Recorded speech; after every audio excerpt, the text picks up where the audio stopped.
not up to that just yet.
You won, so congratulations are in order. But the Syndicate's still going strong. Want to really hit us where it hurts? Then you've got to let us team up. Don't know about you, but I'm excited for the next round.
the Marraketh Desert, an oasis lies to the east. Its waters shielded from prying eyes by a preternatural storm. The sand will rip the very flesh from your bones, should you be so foolish as to enter into its dark shroud. Yet enter you must. The goddess Shakari hides within that golden blizzard, festering with revenge as she resurrects and rebuilds her ancient army. An army that once threatened to shake the very balance of these lands. Should she be allowed to revitalize her troops, the whole of Marraketh will finally fall under the cruelty of her selfish reign. The storm is impenetrable for now, even to the likes of me, but there must be a way in. These Highgate locals, they have an affinity for the desert and harsh weather. What? A traveler on the winds, Garo-Khan pridefully plundered the sky for its secrets. To her mind, wisdom could be found in the eye of a hurricane. Please understand that Garo-Khan is not an evil being. She was once my friend and companion. Her beauty astonished me as her aspirations inspired me. Yet I must forgo my sentiments for the sake of humankind. Like winds erode the sandstone, Garo-Khan has been warped by the same powers she enslaved. This is not my goddess that you shall slay. And if I continue to say it, I might very well come to believe it.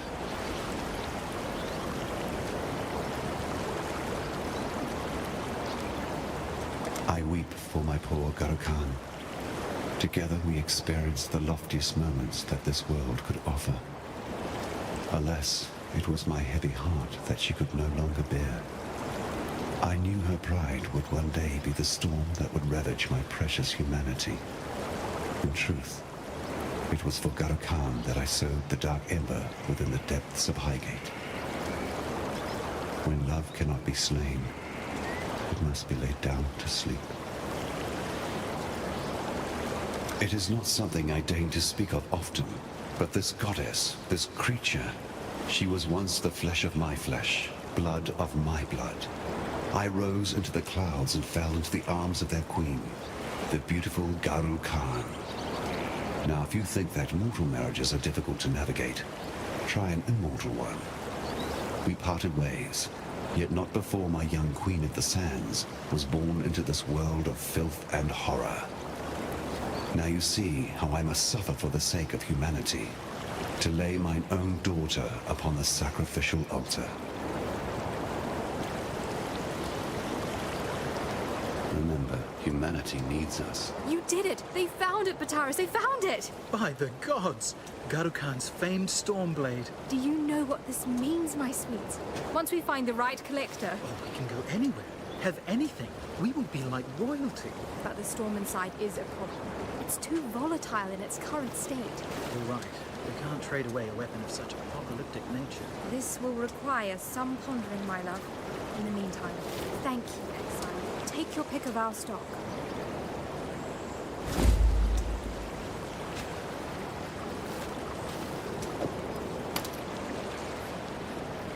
Have you ever heard much of the Marraketh legends? A truly unique cosmology of strange creatures, pagan gods, and powerful treasures. One such story talks of a magical stone dial. A Marraketh calendar, said to detail important events in the future of our world. General Adis, a war hero of the Empire, reported in his diaries of discovering a dial meeting that description at a dig site somewhere in the foothills. It appears the war hero had a secret penchant for archaeologies. But the cataclysm wiped the land clean and buried the dig site in rocks and sand. No one has been able to locate it since, nor the stone dial. Seems that with everything that's been going on of late, knowing what's due to happen in the future could be a fairly profitable ability. We know you would never have use for such a gift. It would remove all the enjoyment out of adventure for someone like you. Yet, in times such as these, us small folk could do well with a heads up if something particularly nasty were to occur. Besides, a relic like that should sit in a museum. Or our collection. Not be lost beneath the rubble where it benefits no one. If you were to track the calendar down for us, we would pay you handsomely, Exile. Yes, we are traders of antiquities after all. Well, it took some time, but thanks to our Marraketh neighbors... And their ancient traditions. We managed a strain of thaumaturgy. to remove the storm from Garukan's blade. We even bottled it for safekeeping. We'd rather not trust anyone with this sort of power, but perhaps you can use it to clear away that sandstorm in the desert? Find out what sort of nasties are hiding out there in the desert and put a stop to them.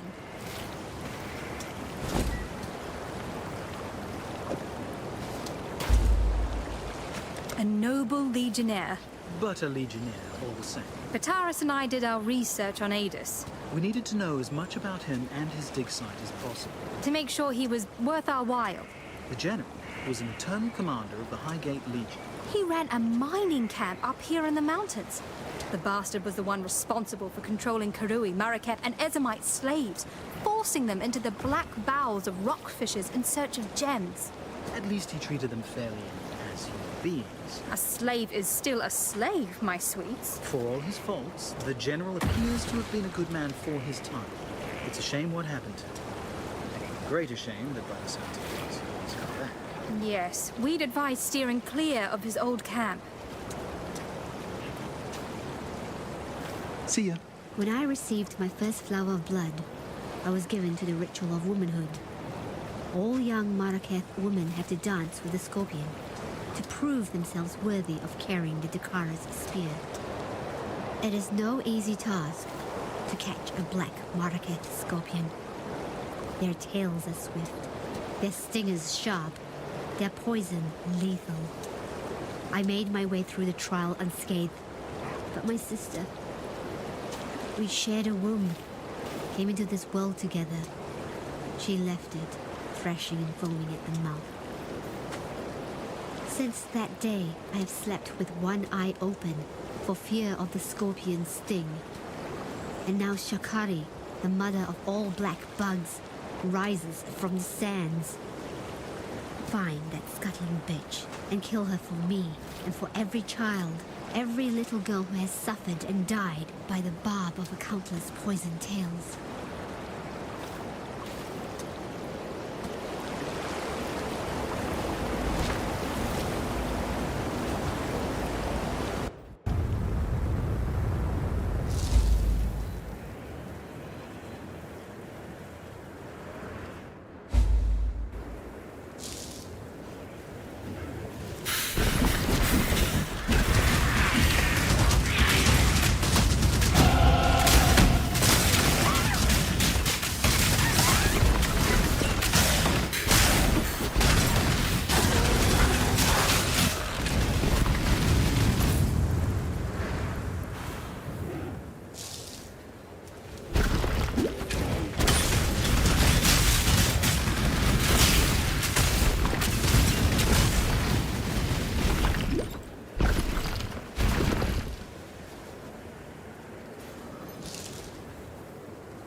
Exile, I fear I have not been entirely honest with you.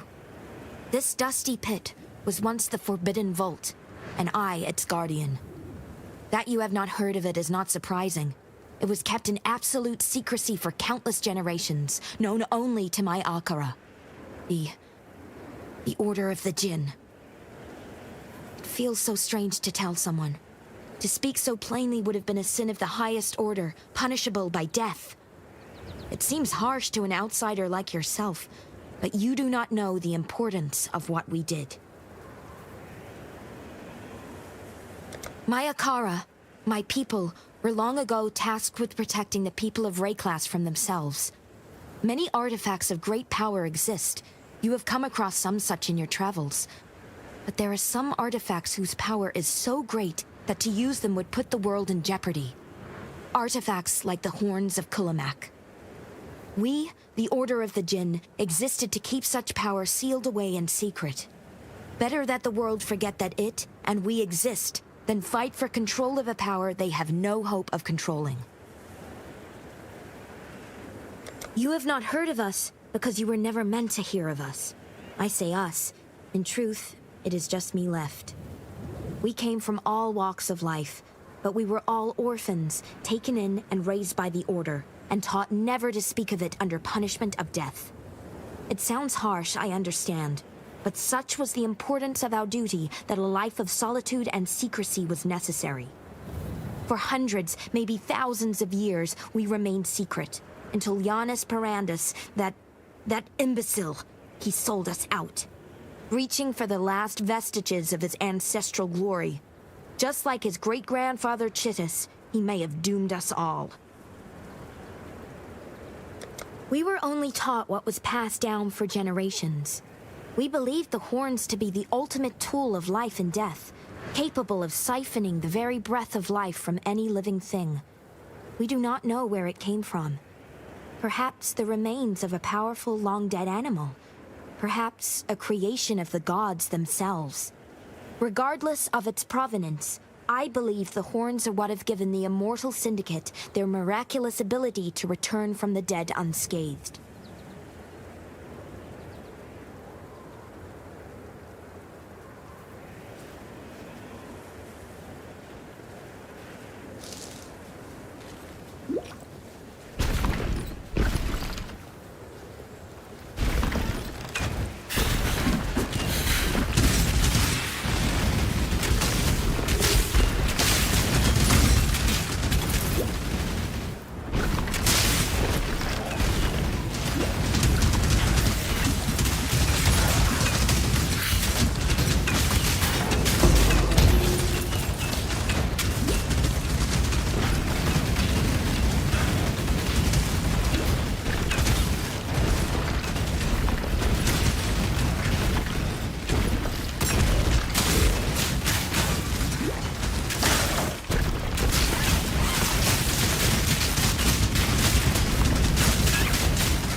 daughter!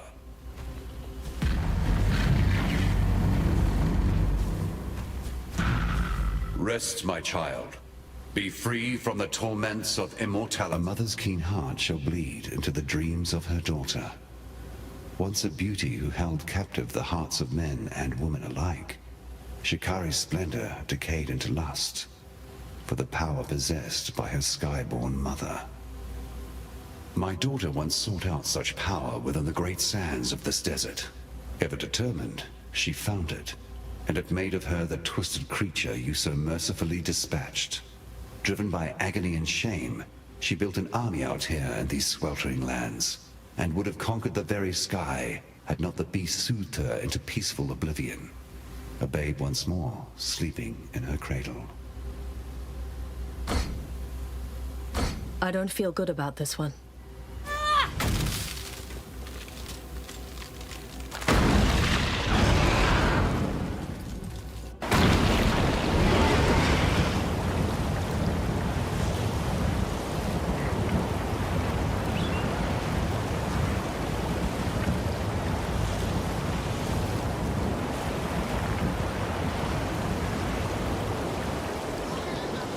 Yes?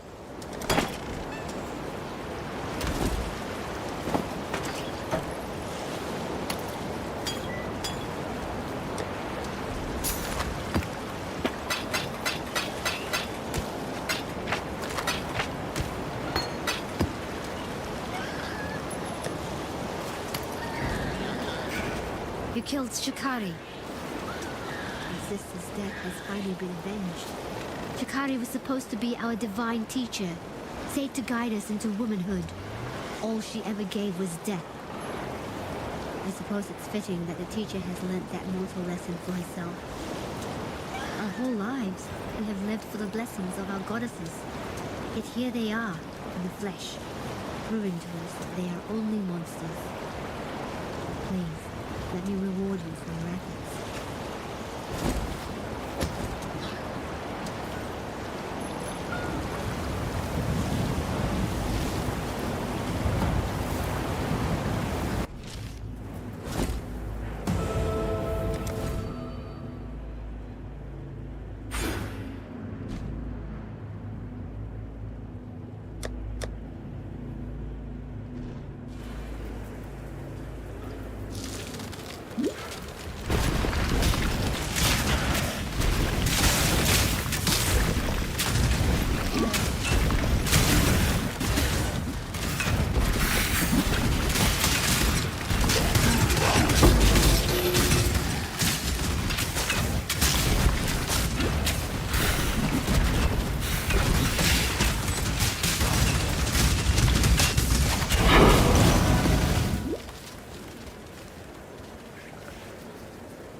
I'm not up to that just yet.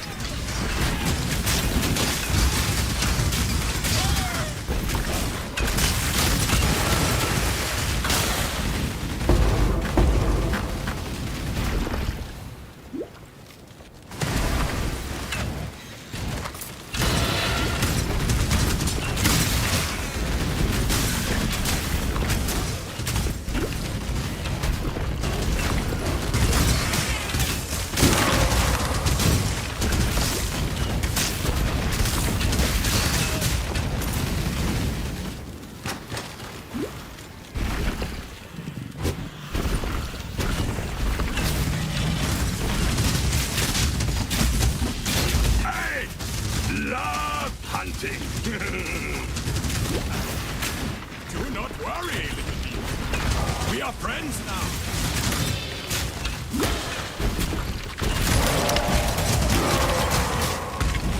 Why do you believe sin can be trusted?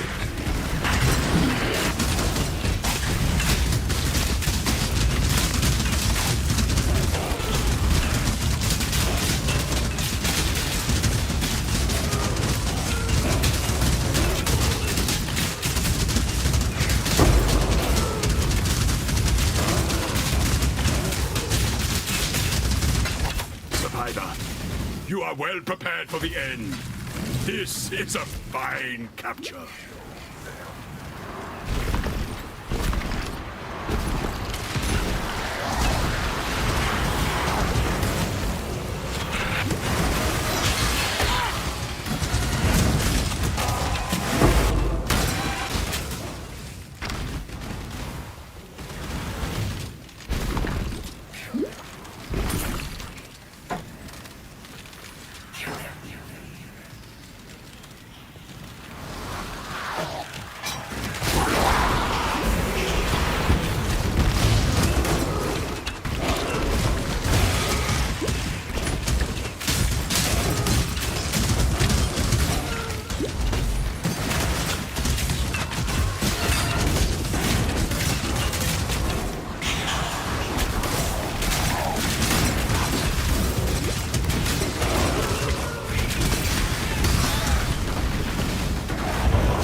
Make use of every part of the animal, I always say.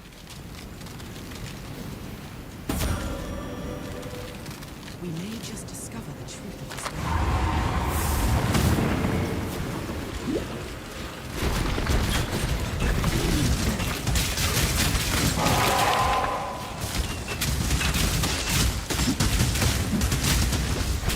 Do not worry, little beast. That was a hunt you will not soon forget. You're welcome. Goodbye.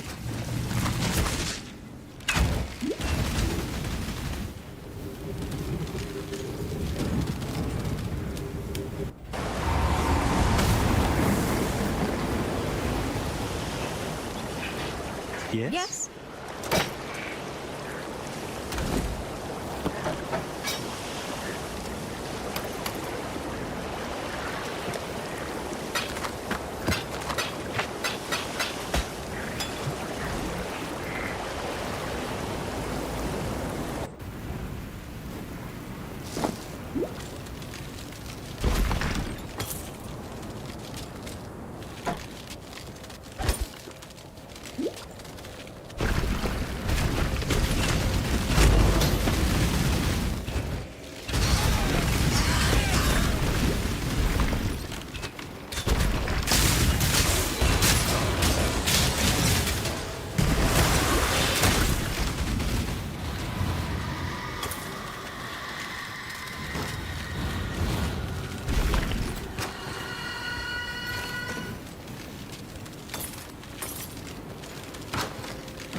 I'm not up to that just yet.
Our relic hunter returns. You could make a regular go at this. How about it, hero? Leave behind your warmongering ways and work for us. No? Well, no. In any case, Here's that reward we promised.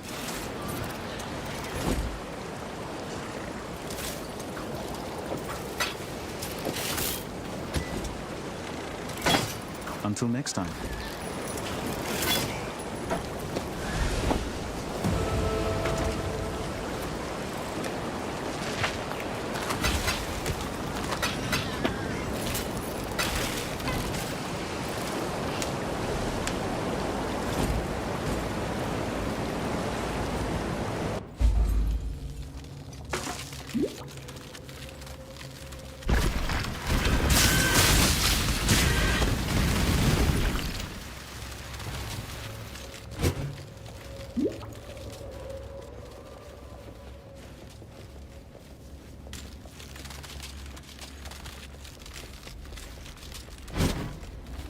I'm not up to that just yet.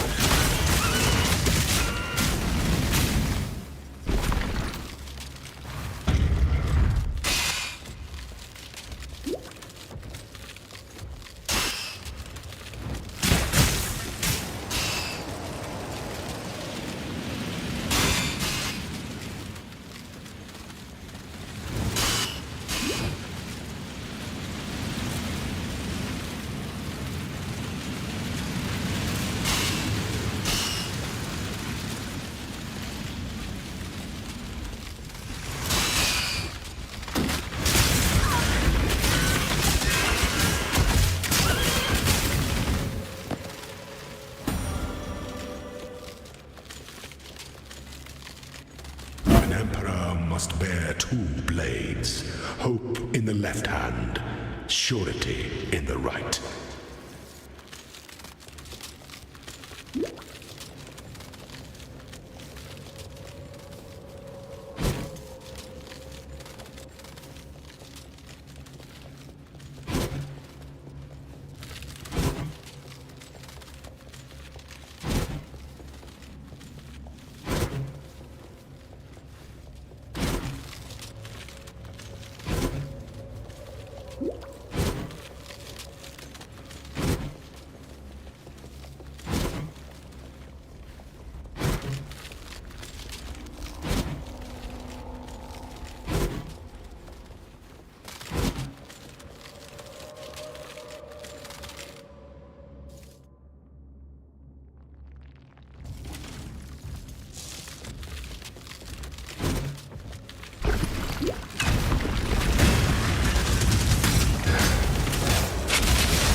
Pruning a branch can save a tree.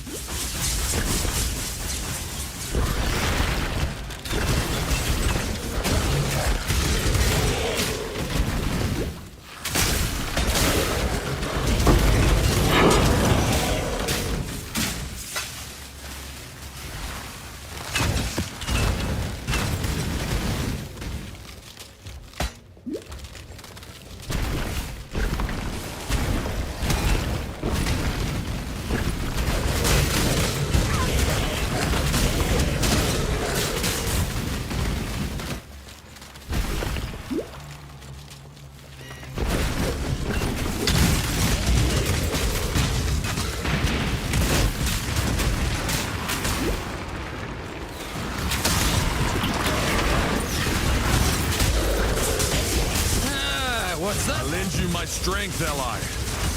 Caravan. This is worse.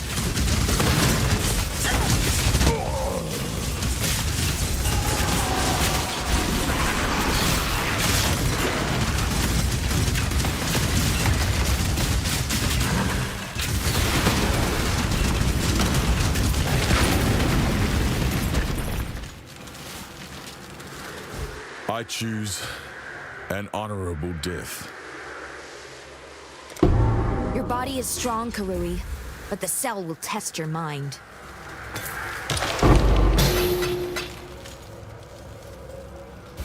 There's only one fate for the weak, Exile. I have earned no exception. Bye-bye. You kill so good, Exile. Quick and splatty. You want to be friends? This make any sense to you?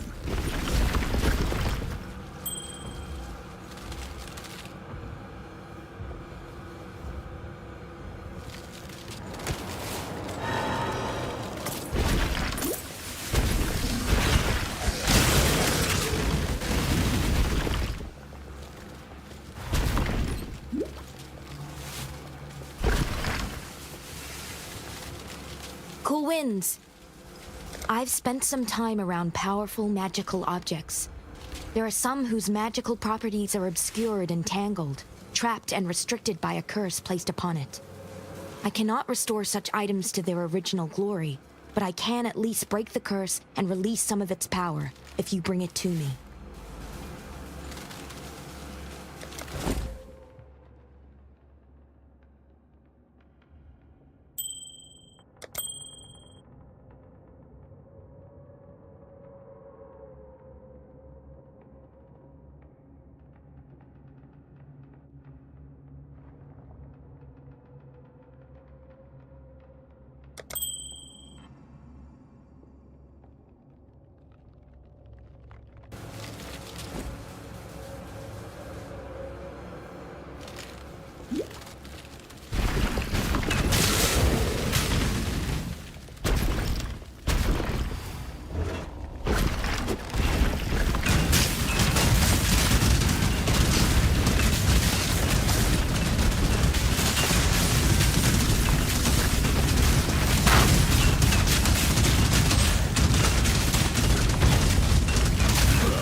Science and alchemy again.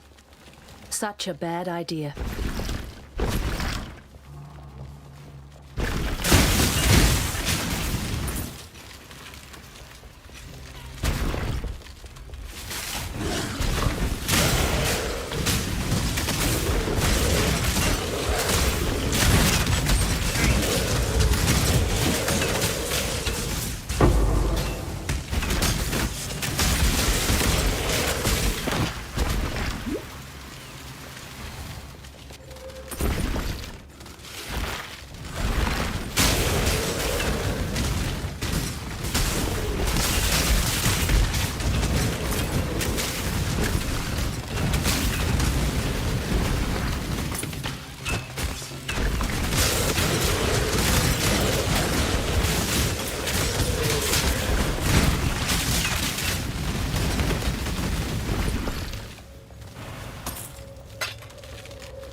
not up to that just yet.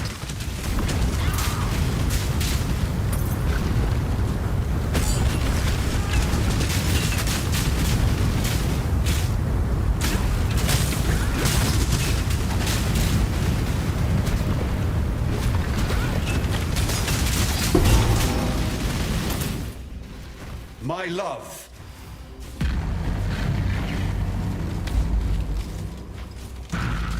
You were too beautiful for this ugly world.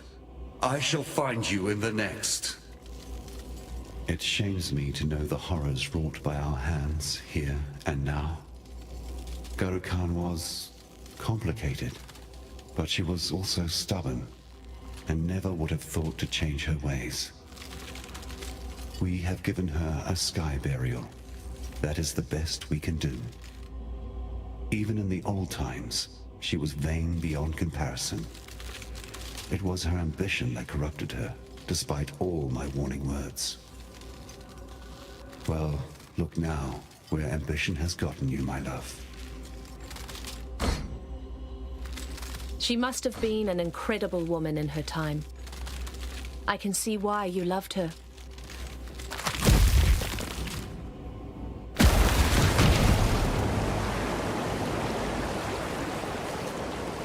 Yes. Oyun was my friend. To depart this world in the manner she did is... Barbaric. And without a protector for the tribe, we're sitting ducks here. Tasuni thinks he can rule, but he's seduced by all manner of dark things. There is no easy fix here. I'll be awake for many nights to come. I'll be right beside you. Let's not fool ourselves, love. You'll be sleeping. In any case, it'll be time to crown a new chieftainess soon. Or chieftain. Tasuni is next in the bloodline. Sure, he doesn't mind breaking a few rules, but at least he's no Dominus. I do hope you're joking, sweet. The Maraketh are a matriarch. The men here aren't used to being in charge. Tasuni would ruin everything the mother stands for. You would have them crown Irasha. She's strong, stable, and traditional. I don't see why she shouldn't. Because, ironically, Tasuni has the one thing that Irasha lacks. What's that? Vision. Bye.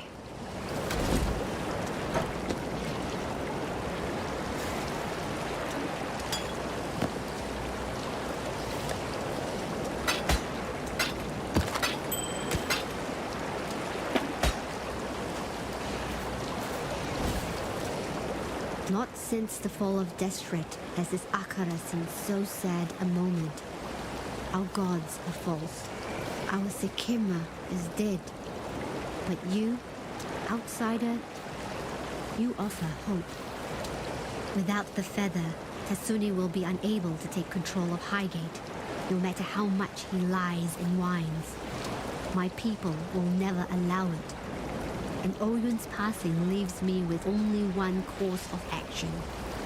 I will take the Sekima feather and mount the saddle of Highgate. It will be a difficult journey ahead.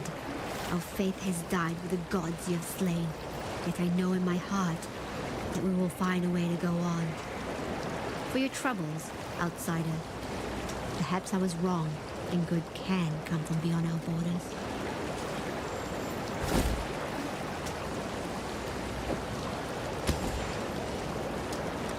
When I was 12, 3 men came out of the Vastiri plains and set their eyes upon me. They asked me for water. It took much more. When the woman of Highgate finally caught them, I was given an opportunity to enact the execution myself, an offer I gladly took. Even at 12, I knew the price for betraying the Akara. Tasuni knew Oyun was to perish at the hands of that overreaching bitch, yet he did nothing to save her. Should I ever be in a position to punish such treachery, I shall do so with pleasure. As a child, my mother told me stories of the old gods, that they were to be feared and venerated, that they embodied the everlasting spirit of the Maraketh people. But this false queen, Gurukhan, she was nothing but a goddess of lies. By accepting Kira's slaughter of Oyun as a sacrifice of worth, the goddess has played her part in forsaking our most sacred tenet. Honor the mother, honor the life.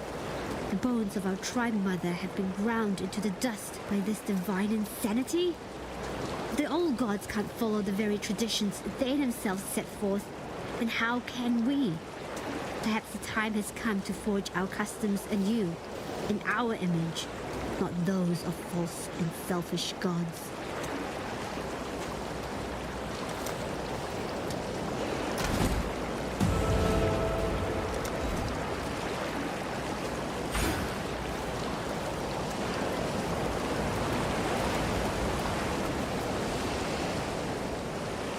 It seems as though fate shan't be content with just the taking of my eyes. It is pernicious enough to steal my vision from me as well. I had planned to lead my people to a brighter, better future with the passing of our dear Oyun. But fate uses you to torment me. Still, I must not despair. Time is on my side, and in Rayclast, nobody remains a Sekema for long.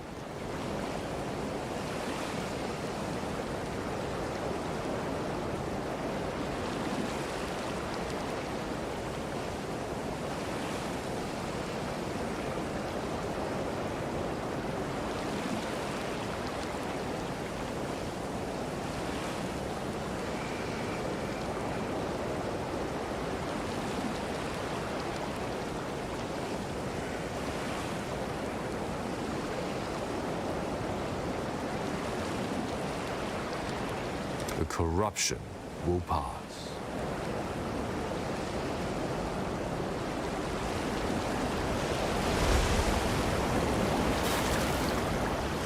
And so my mistakes are put to rest, and the mighty general has fallen. We honor them both with this brew. Now that I have both ingredients, I shall brew us a nice cup of what we need. There has never been a substance more corrosive than this, apart from my dear Garokan's sarcastic wit. Let us meet soon at the blood pools surrounding the leisure, and from there we shall burn ourselves a pathway into the belly of the beast.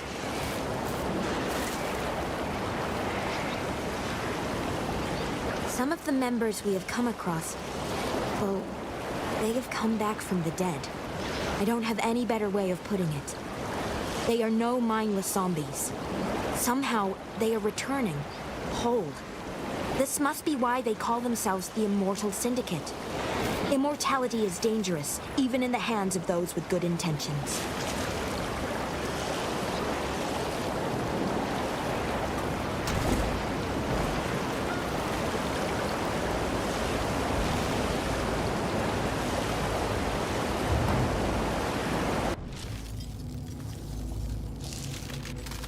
Here we stand, amidst the coagulating remnants of my creation. Funny, isn't it? Once I placed my beast on a pedestal as my pride and joy. Yet now I send you to breach the hull of my pet's fouling black core. I have brewed for us a potion from the remnants of our harvesting hunt. I shall apply this fermentation to the weakened membrane, and meet you within the black core where we shall further our agenda.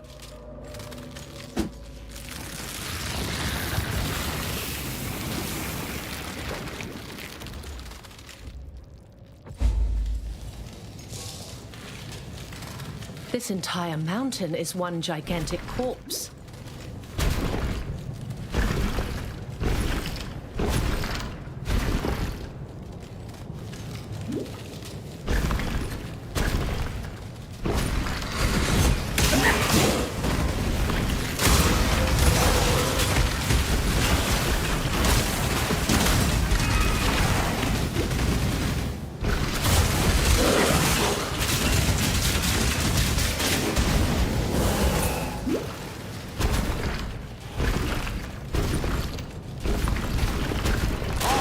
For less!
I'm not up to that just yet.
Something doesn't seem right.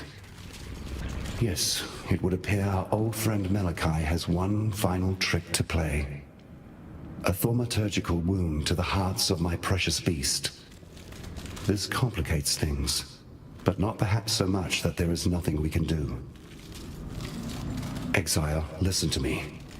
I'm about to release the souls of our unholy trinity from their decanter. Their anger will exude more power than you have experienced ever before.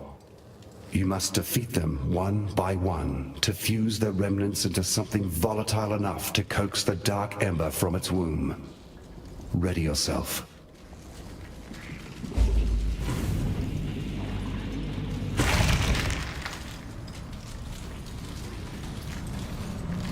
The souls of these three continue to surprise us. Quickly now, the hearts have become doorways. Enter in, complete your mission, though I cannot say exactly what you will find on the other side.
To that just yet.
At last, our trio joins to become one foul spirit. Destroy that creature of darkness, and let us be rid of this place.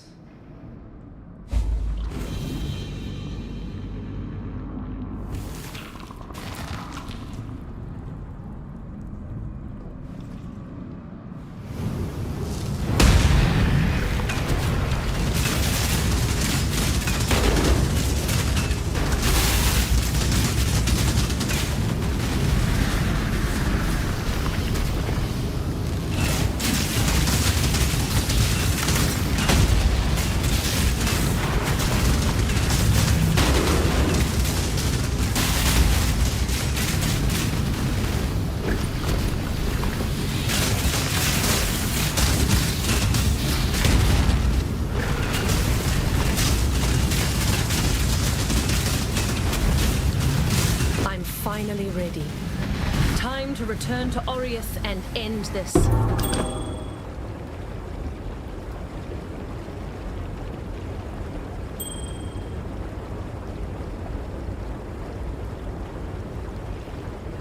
I ain't gonna lie to you, friend. You look like actual shite. Like a real big steamy pile of goat droppings. What in the bloody hell happened to you since we last crossed compasses? Well, never fear. Your favourite Captain Old Rottooth is here to save the day. I guess I owes you a bit on account of bringing Lily and I back together. Aye, as you can see, I finally found a missing powder in my shot pouch. By that I mean my courage. Managed to make my way over to Lion Eye's watch to see my granddaughter finally. Tell you, I don't know what in the blazes I was fretting about. She took to me like a fish to water. It was as if no time had passed at all.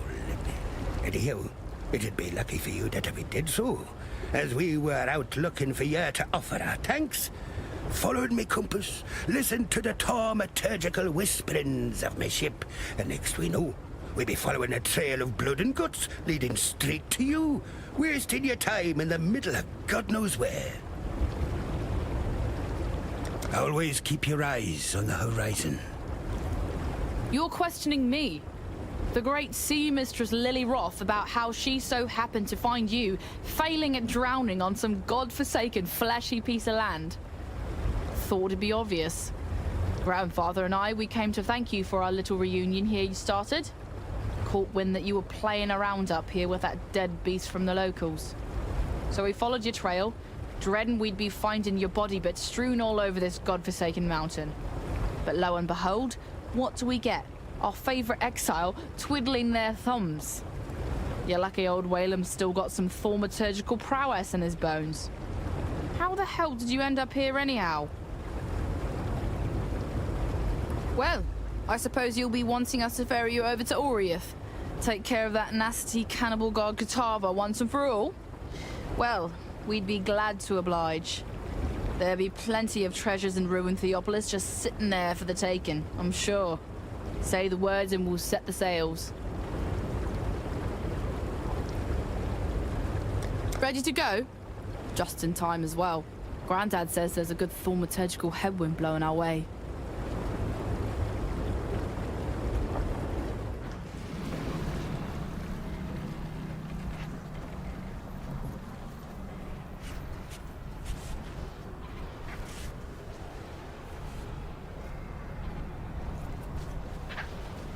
Well, once more, you owe me for letting you sail around on me ship. But that's okay. I'm the kind of gal who can play the long game. Sometime in the future, I'll be in need of your services once more. You can pay me back then. All right, come on. You got a job to do.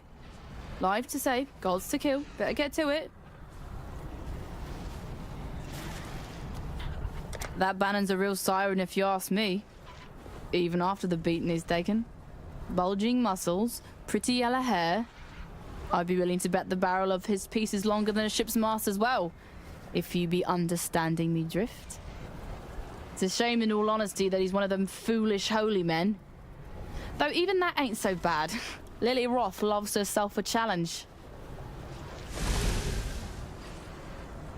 Not much I can say about that raving monster. While he still breathes, it fares ill for all of us. There ain't no amount of ocean we can put between us and him that Kitava won't see as simply an extra jug of wine in his cup. Time and tide wait for no man. Welcome ye to Oriath. Smell that fresh landlubber air.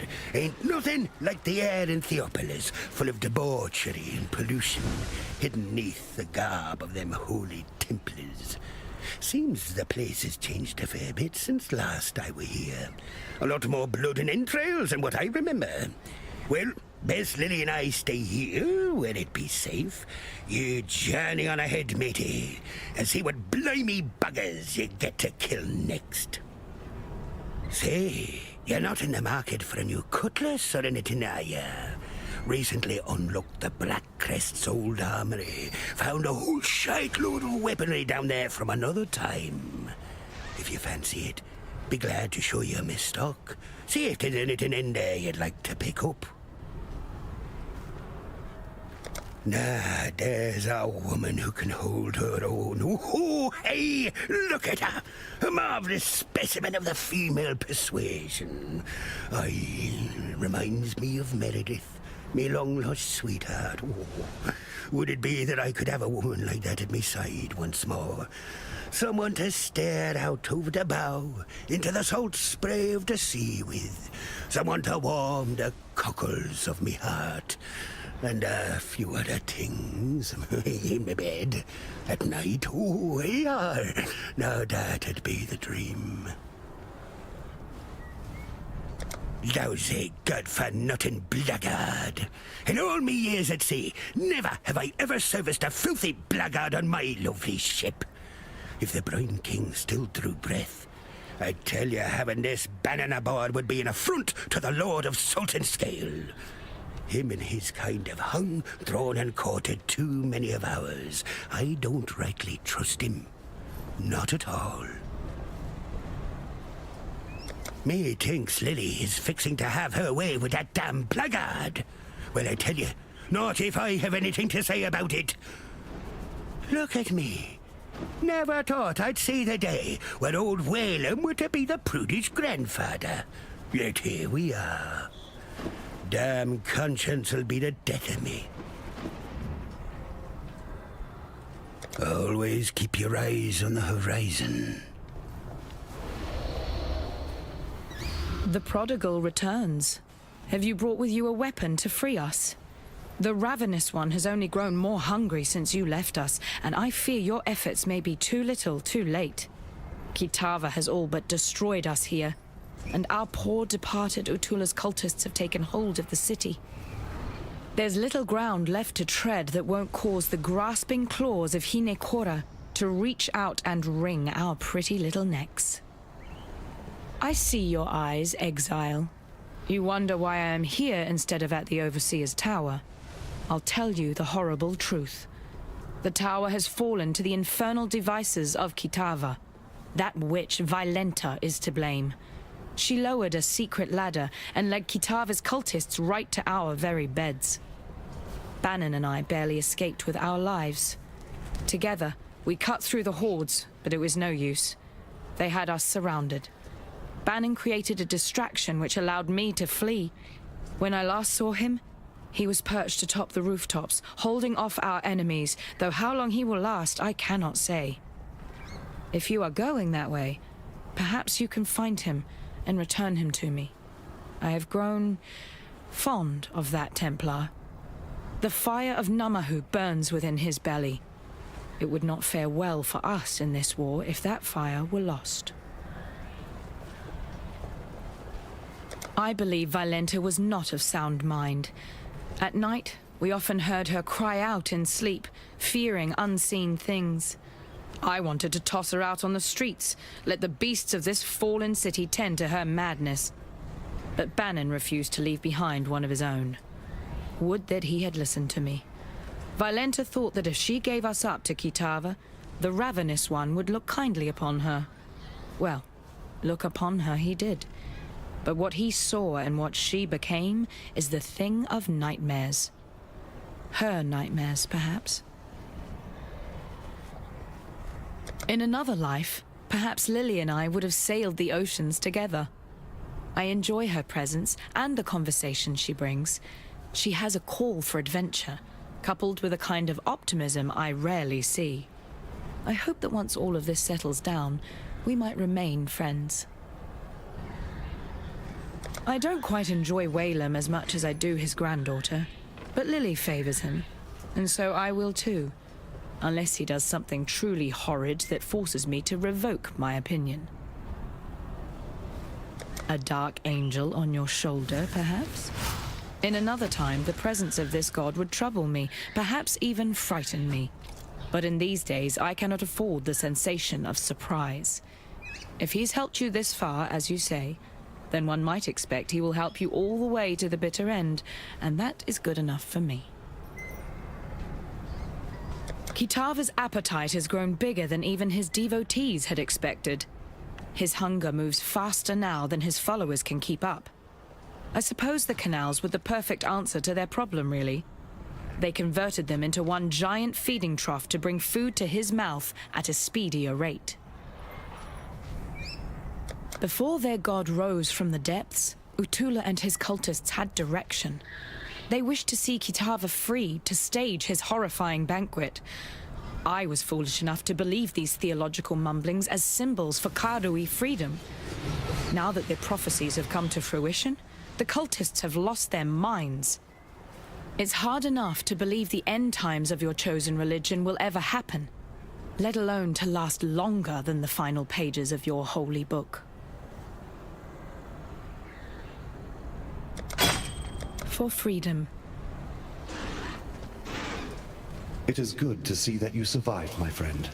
But then, you have fared far worse. The froth of a violent ocean should be no problem for you. While we have been absent, Oriath has become a necropolis, a swarm of Kitava's wretched servants. The situation looks more dire than I had first anticipated. Before we make our move, we must know what we are dealing with. I send you, Exile, as a scout. As the only scout that would stand a chance moving through the shifting forms of this nightmare. You must discover where Kitava resides. Only then can we issue our final blow.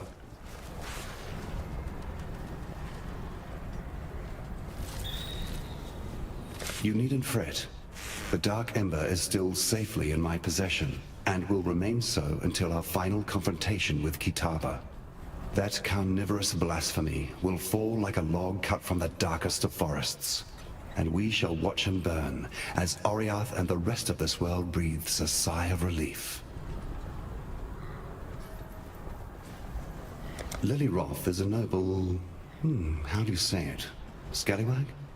I have witnessed the rise and fall of many great men and women over the eons, and Lily is well on her way to being amongst the very best of them.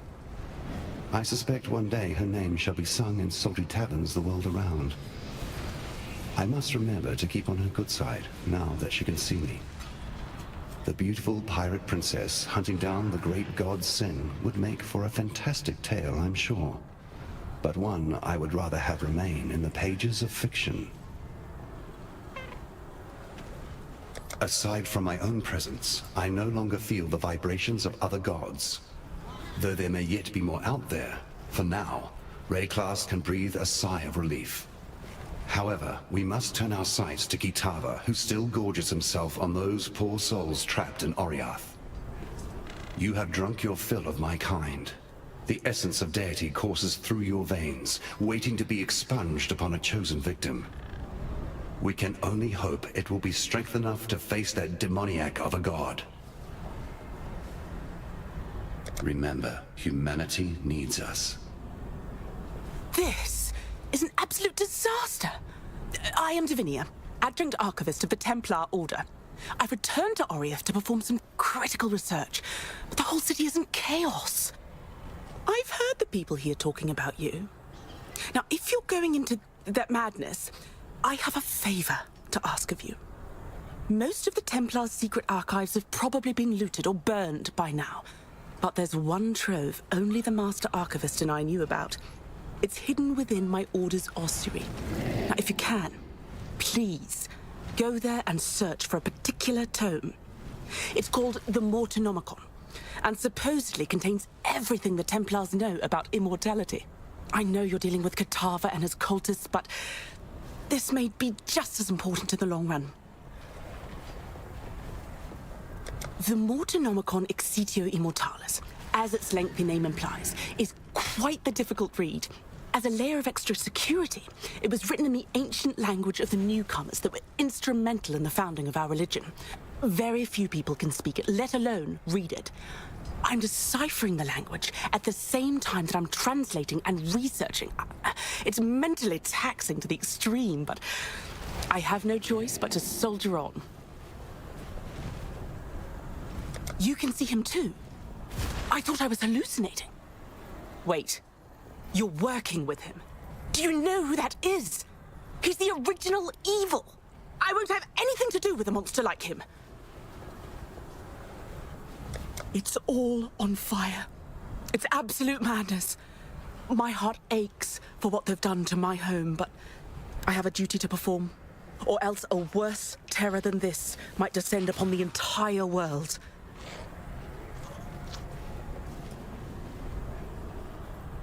I don't know her very well, but she seems very determined. I hope she survives all this. Have you seen their little black cat? I know Oriath is in chaos, but I can't help but feel my spirits lift when I see how cute and unafraid it is. Everything's gonna be all right. I just know it. In all my research, and believe me, I've done more than most, I've still never been able to figure out who the newcomers truly were. They learned our language, but theirs has been mostly lost over thousands of years. It has a completely different grammatical structure, too, so translating it is a slow and difficult task. If only I could find that elusive shrine. Until next time. Greetings. Yes? Bugger me to the depths. Good tidings to you.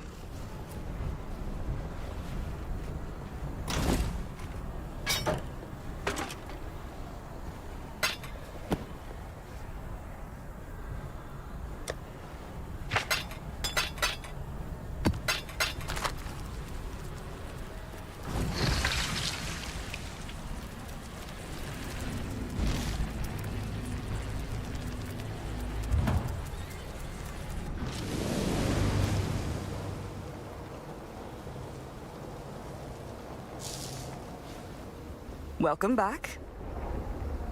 I was sent a dream about this. We can give this piece of the enemy to the Genesis tree to cultivate her growth. I will attach it to her. Bring me more like this, if you find them. A healthy subject. I shall attach it to the Genesis tree. Watch as she grows. Fight for Rayclast.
You there! Exile! I am in need of your services once more. Help me!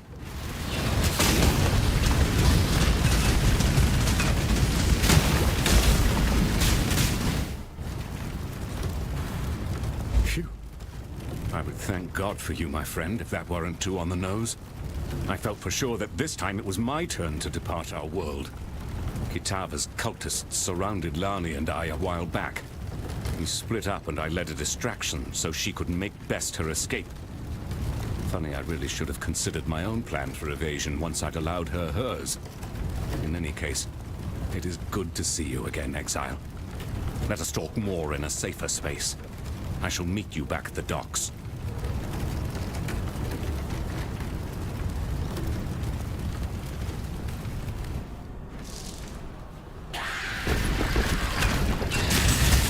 Pruning a branch can save a tree.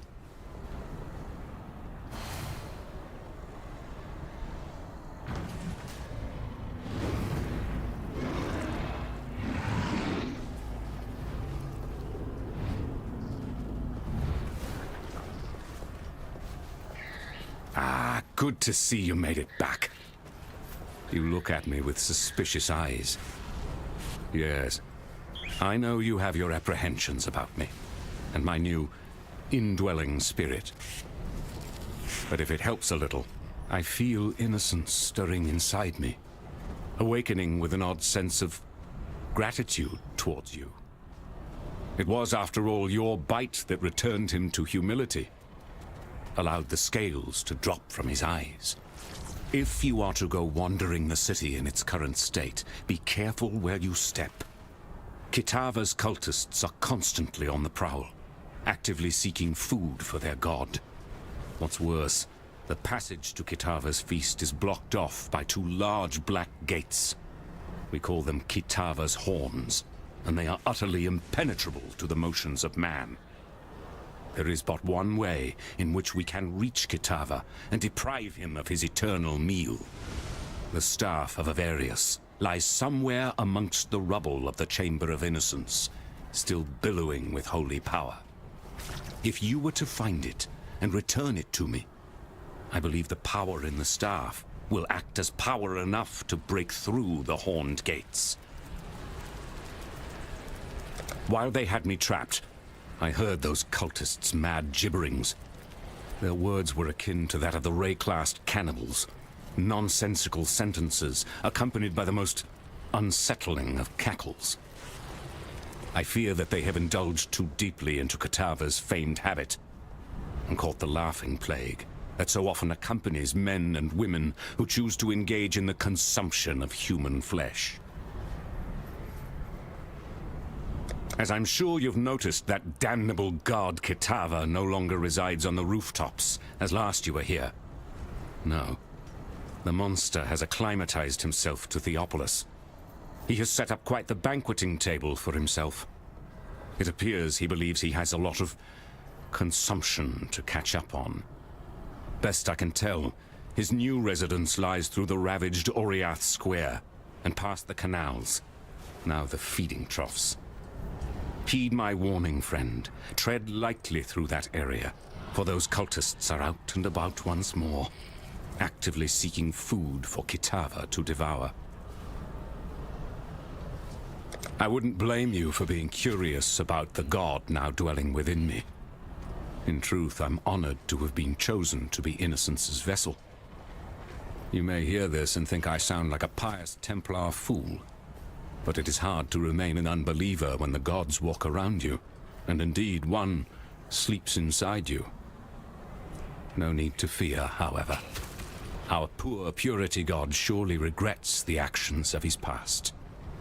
I can't see him, but I can feel his spirit, wounded and cowering somewhere inside me. At night, I hear him whimpering over his wounds.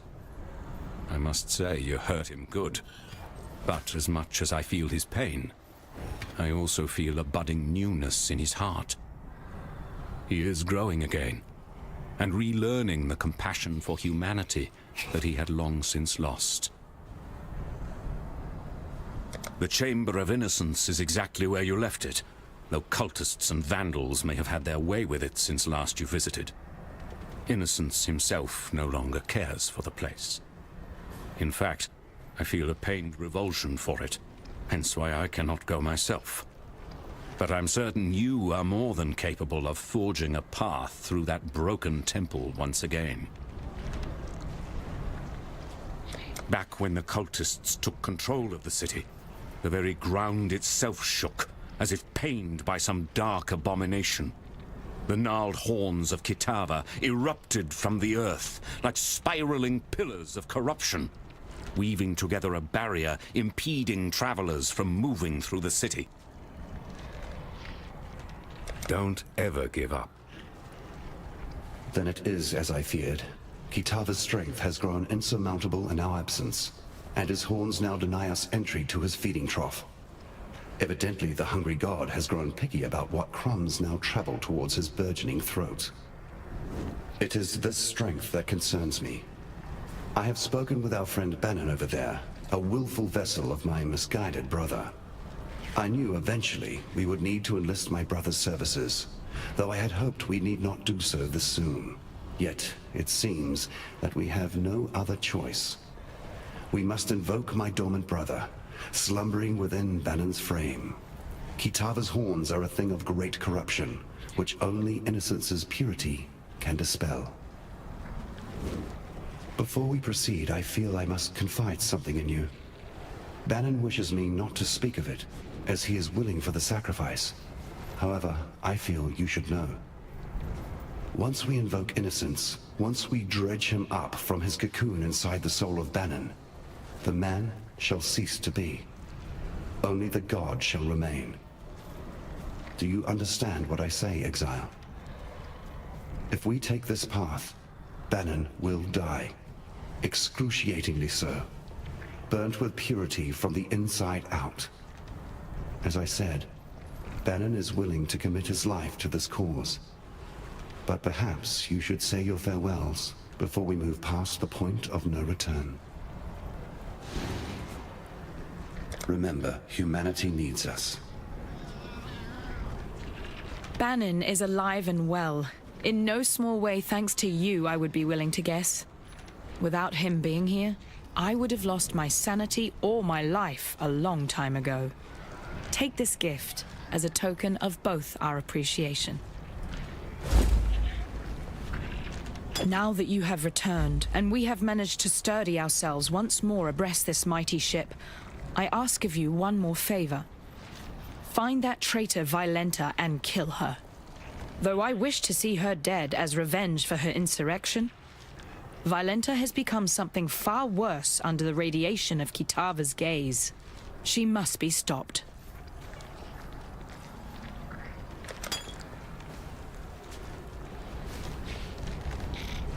Now that the Brine King is nothing but crab meat, his sunken domain, the ancient city of Soartha is ripe for the plundering. My granddaddy once dedicated a good portion of his sailing life trying to hunt down the location of that monolithic city. Then, while he were otherwise indisposed, yours truly tried to follow in his gnarled footsteps, track down the teardrop, a pearl as big as your head, carved with the clues to the city's subaquatic location. I was this close to completing my grandfather's legacy when those damn Templar privateers raided me ship and took off with the teardrop, threw it in their reliquary here in Theopolis. As it were, now's the perfect time to retrieve that dazzling pearl. Think you can nab it for me? I'll make it worth your while.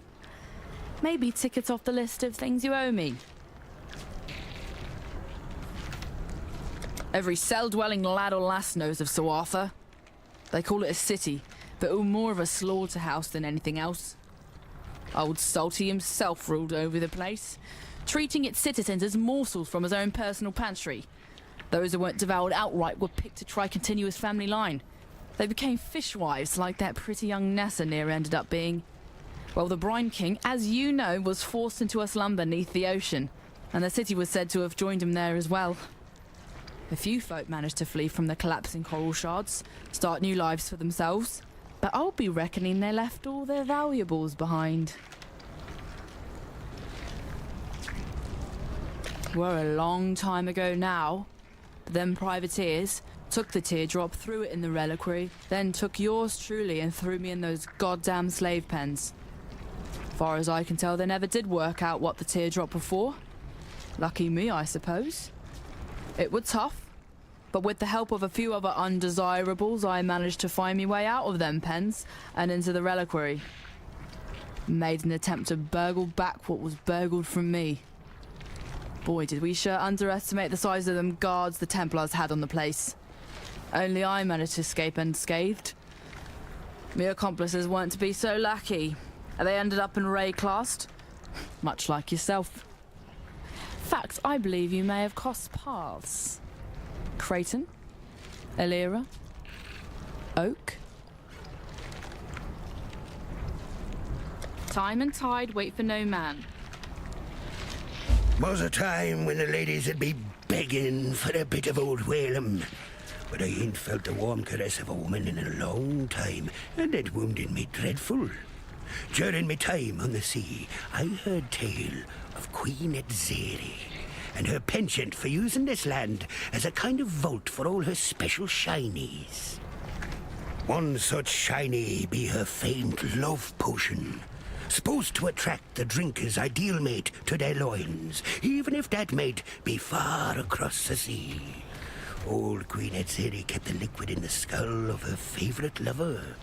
Them damn Templars probably got their hands on it by now, and the potion's bizarre container has me thinking they probably went and tossed it into the ossuary along with the rest of the bones they got lying around. Exile, be ye the friend I believe you to be, then find a potion for me so that I can experience true love once more. If you're thinking about dying, trust old Whalem. Don't.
Into the heart of madness I tread.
You return from your hunt triumphant.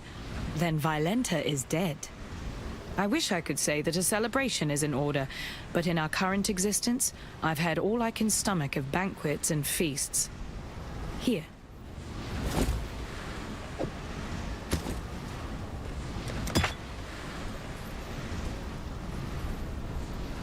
Good tidings to you. Bugger me to I'll see what I can do for you. Freedom comes to those who... May humanity.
Exile, you're a giant among men. You got no idea how long I have yearned to have this beauty once more in my hands. The teardrop is surprisingly still in pretty good condition. Not too typical of the baubles them Templars like to steal. We'll stick around a while longer, but once things settle down, my grandfather and I will be setting sail with Sir Arthur firm in our sights.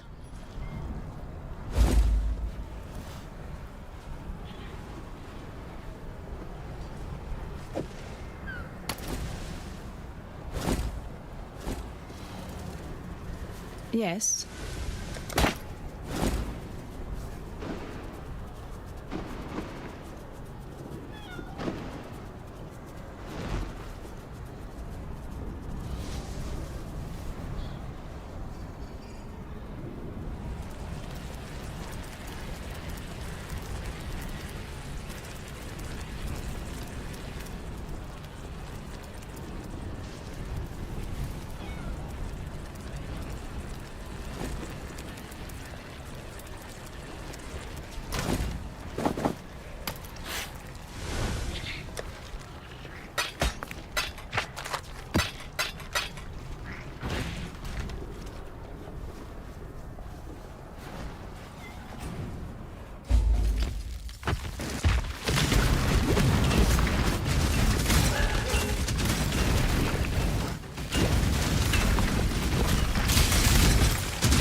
I'm not up to that just yet.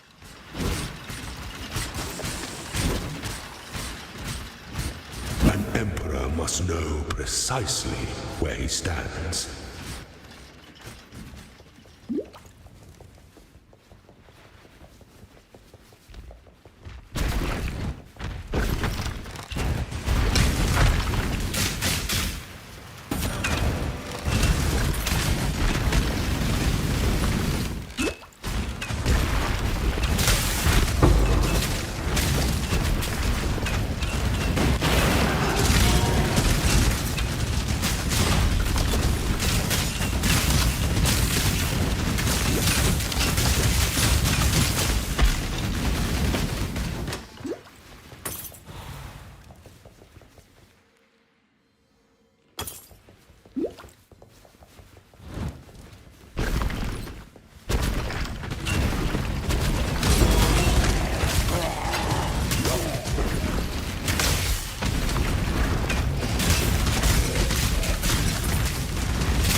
actually found it!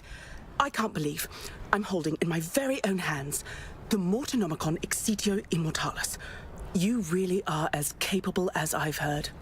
If you're willing, I'm in dire need of further assistance. With this book, I might just be able to make some headway dealing with a very ancient problem.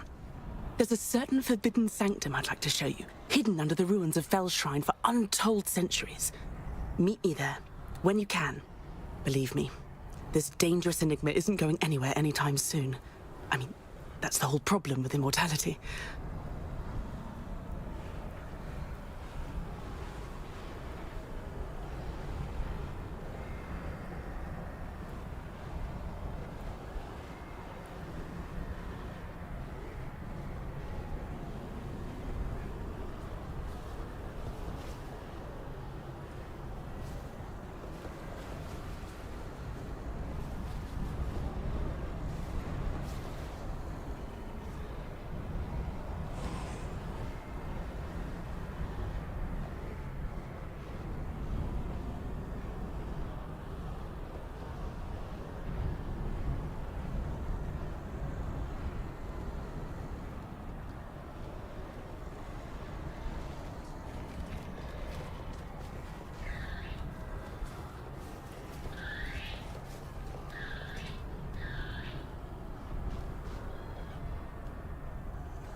Go well, Exile.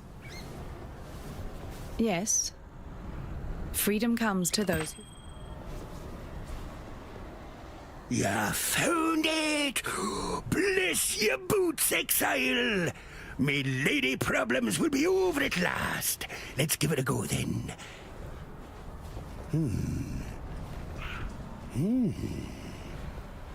I feel nothing. Blast it all to the ocean depths. Ruined. All them years sitting around in that damned ossuary, the love's magic fizzled right out of the damn thing. Ah, well, can't blame a man for trying. Anyway, here's a little something for your effort. Fair winds and calm seas. Good tidings to you.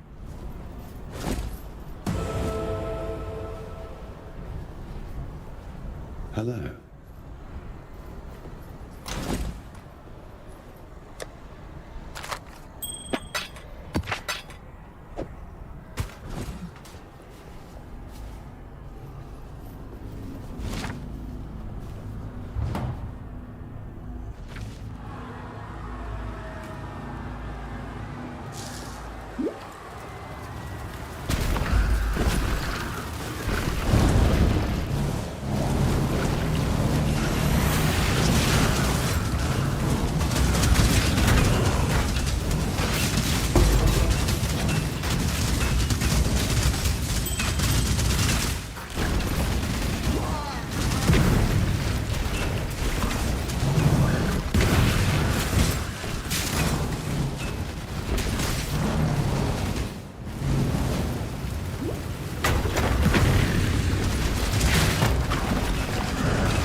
your misery.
I'm not up to that just yet.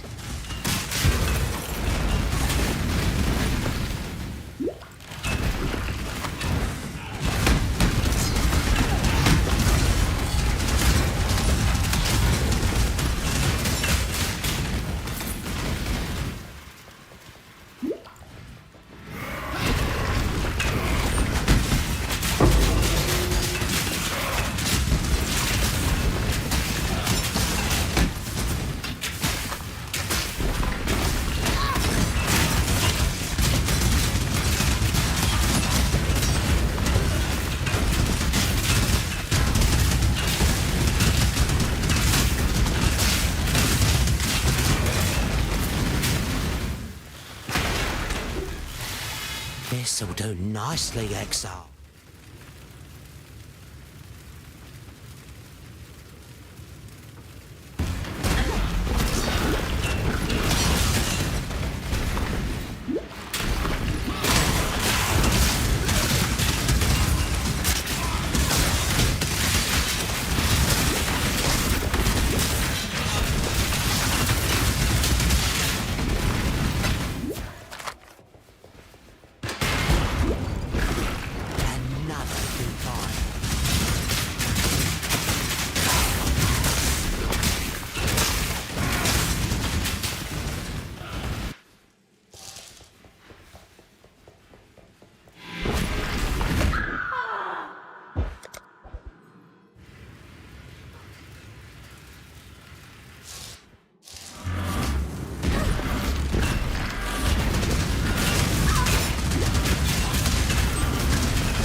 And stay dead this time!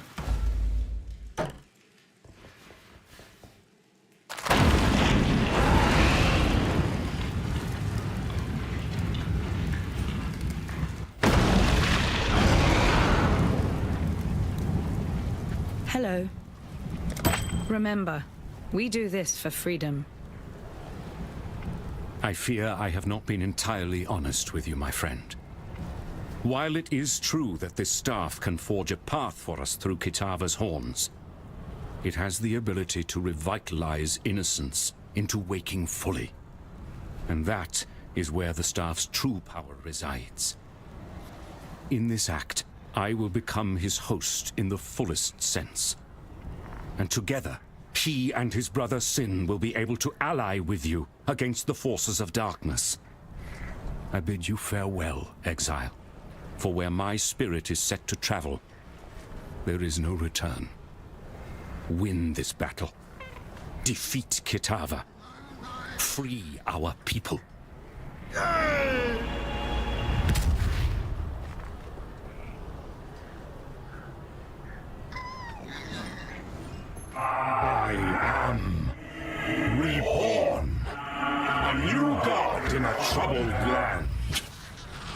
Brother, you have seen better days, I am sure, but for now you must rouse yourself. We have work to do. If ever you wish to make right the wrongs of your past, help me now. As once I asked you in the early days of mankind. Do this for me, and I shall consider our quarrel to be at its end. Go, do battle, anointed exile. Though my brother and I will aid you, and since the universe conspires for you to be the savior of our world on this day.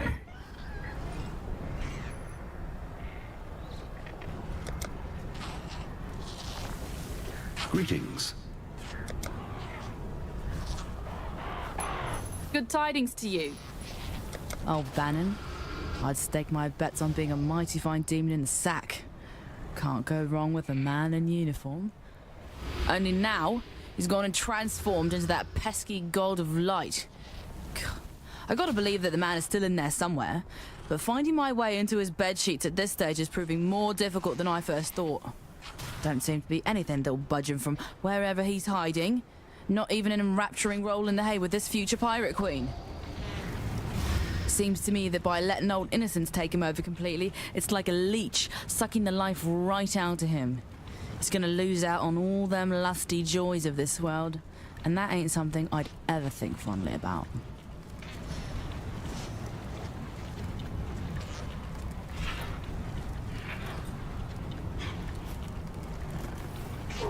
Time and tide wait for no man.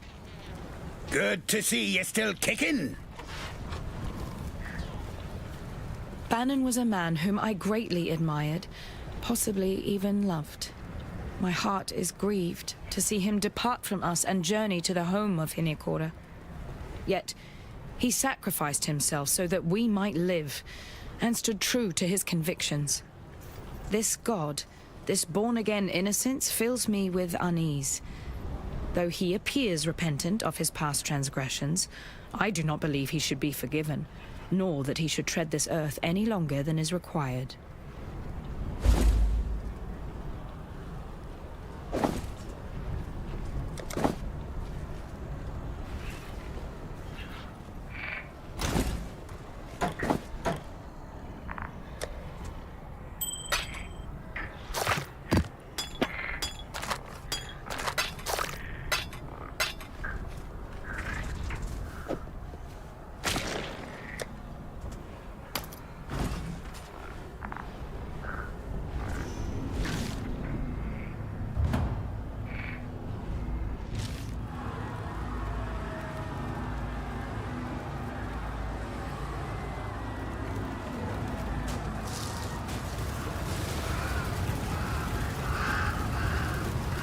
Bone and corruption shall not impede the path of purity.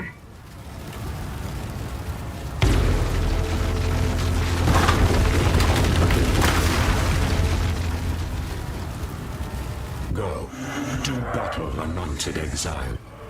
Though my brother and I will aid you, and since the universe conspires for you to be the savior of our world on this day.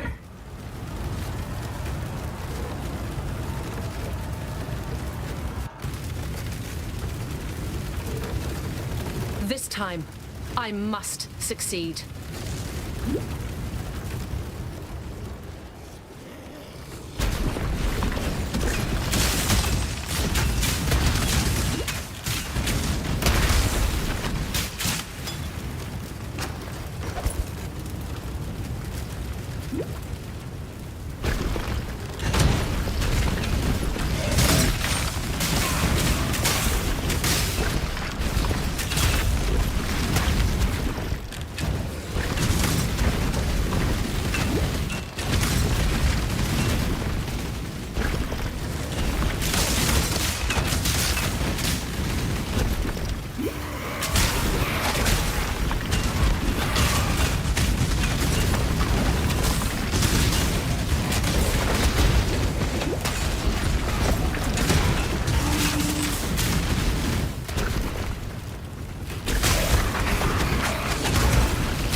I'm not up to that just yet.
Your body is the canned fresh meat.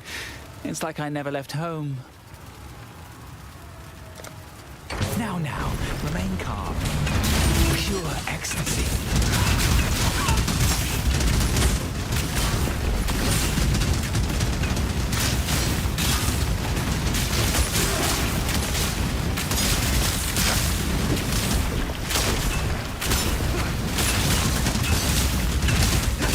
This is bliss.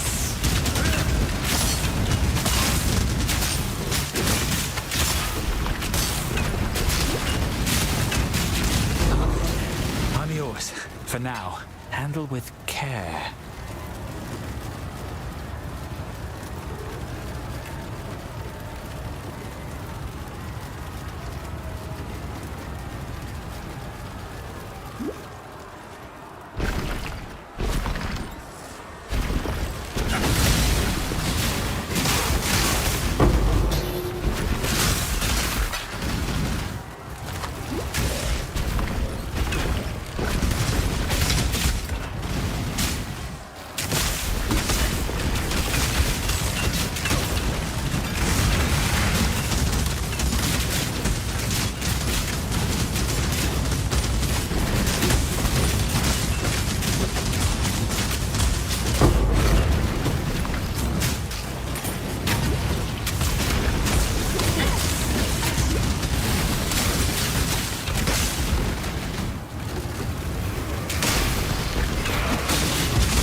This is it.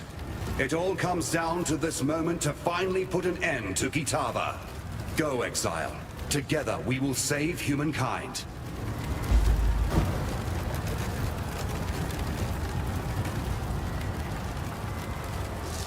I shall strike you down.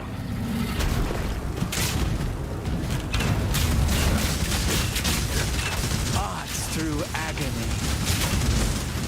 I shan't let your flesh go to waste.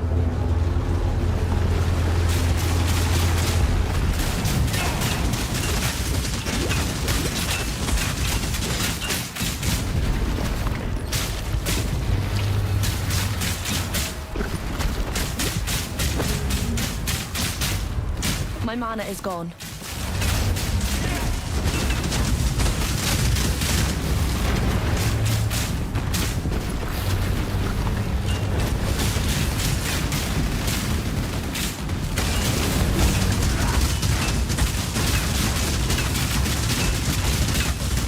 Oh, now the fun begins.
Arise!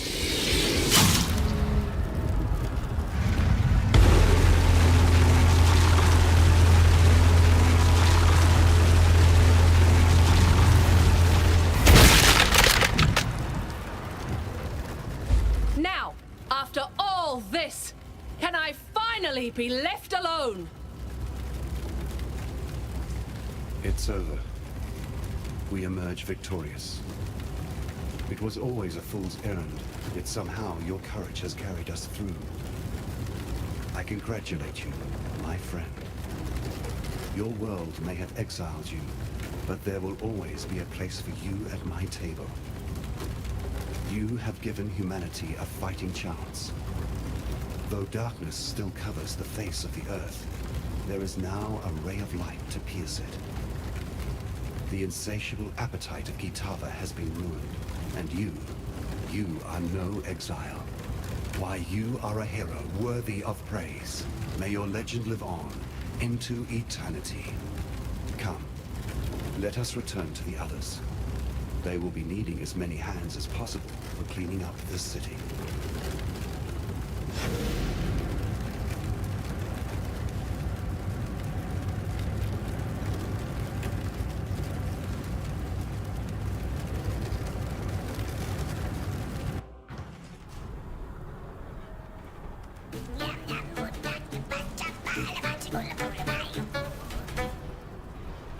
It's funny, Ranger, that you had to fight across all of Rayclast and Oriath to win the right to finally be left alone.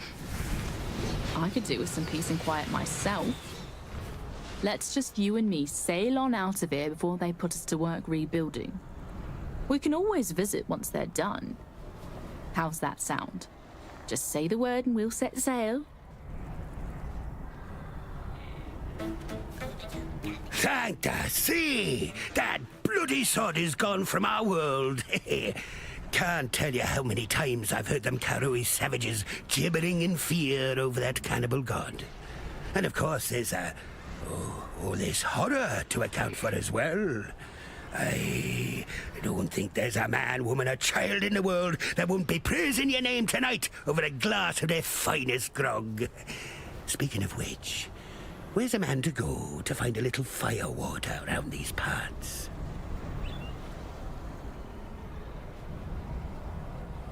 Here our ways divide. By the light of Ramako, you did it. You, a mortal, have crossed the threshold between God and man and struck the ravenous one asunder.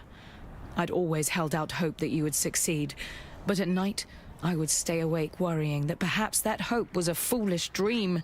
But you've done it. You are no longer an exile, my friend. I honor you, and I'm certain the rest of the world will honor you as well.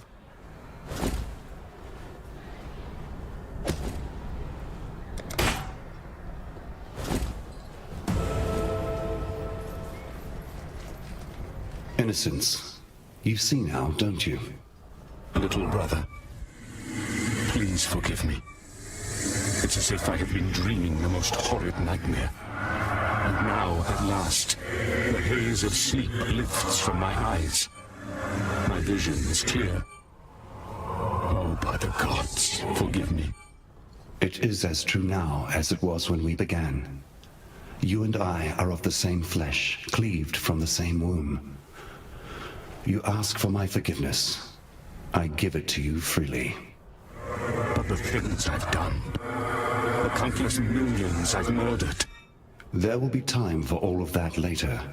But for now, your people need you. Oriath needs you. No, I cannot remain here amongst these ruins, amongst the corpses of my own making.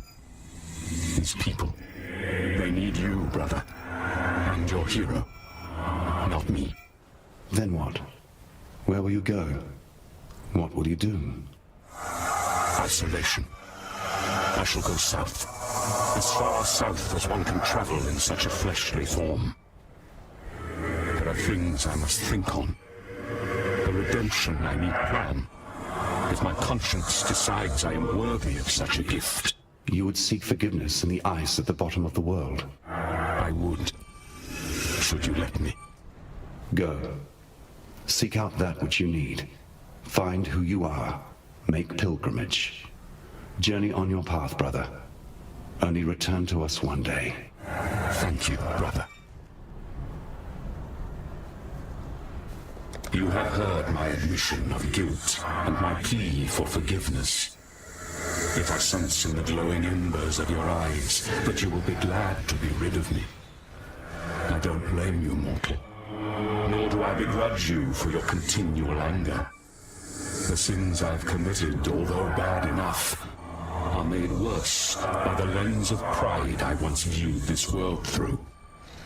I agree with your judgment. And though I wish never to return from my banishment, I have made a promise to sin that I shall one day rejoin this world. But until that day, I will remain in the furthest south, in a place of ice and ash, of blistering seas and abysmal storms. I shall meditate on my wrongdoings, until a way of making amends to the millions of lives I have murdered and ruined reveals itself to me.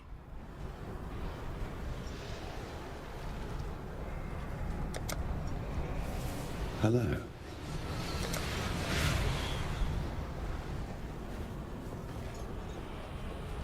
Good tidings to you. Exile. Exile, wake up.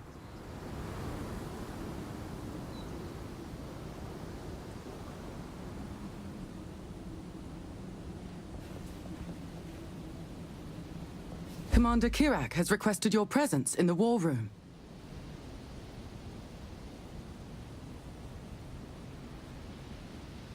It's hard to believe it's been a full year since you slew Kitava. This place is almost starting to feel like home. I left behind a piece of my heart in Oriath, even though I know we can never return there. Too many terrible things took place on that island. I think I agree with the popular sentiment that it was somehow cursed. When I really think on it, Oriath's suffering was almost entirely the fault of its people. Not the common folk, mind you. The ones with the power. The Templars fostered a society in which monsters, like Dominus and Piety, could not only rise to power, but then wield that power to harm all of Rayclast. Enslaving the Karui directly led to the cult of Kitava unleashing mayhem. And of course, the tyranny of innocence stemmed from the blind, zealous faith they gave him. Then, there was the whole business with Cirrus. That was the final nail in the coffin for Oriath. We might have been able to rebuild things after Kitava's rampage, if not for the surprise attack by Cirrus. Kirak was a lesser officer in the Vanguard then, and had to work with exiles and radicals in strange exotic realms to try to control the situation. But Cirrus was far too dangerous to be contained. I'm not sure even you could have stopped him, had you been there. I don't know exactly how they won the day, because Kirak never talks about it. But I do know a great many people died. Serving under Kirak In the Citizen Vanguard this past year has certainly been rewarding. This is a nobler cause by far than aiding the blackguards. I don't know if piety's atrocities can ever truly be made right, but I will keep trying until the day I die. We are the people's response to the madness of Rayclast. We've had enough of corruption, gods, and would-be dictators. The last year or so, the Citizen Vanguard has embarked upon a celestial war in secret, in a realm called the Atlas. And we've lost many valiant men in battle. We need all the soldiers we can get, so it's time for you to put your strength and wits to good use. Go with courage. It's through the tunnel.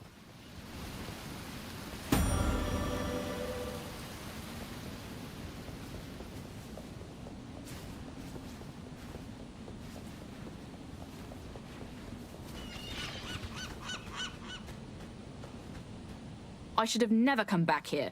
That Kirak is a mighty convincing salesman. I spent so much of my life voyaging across the briny deep, looting and pillaging. I never thought I'd end up working as a naval officer for the Citizen Vanguard. They're forgiving my pirating crimes in exchange for helping to build this town, as well as providing trade and transport. It'll be a quiet life, but rewarding in its own way. I'd rather be a seafarer than a foot soldier.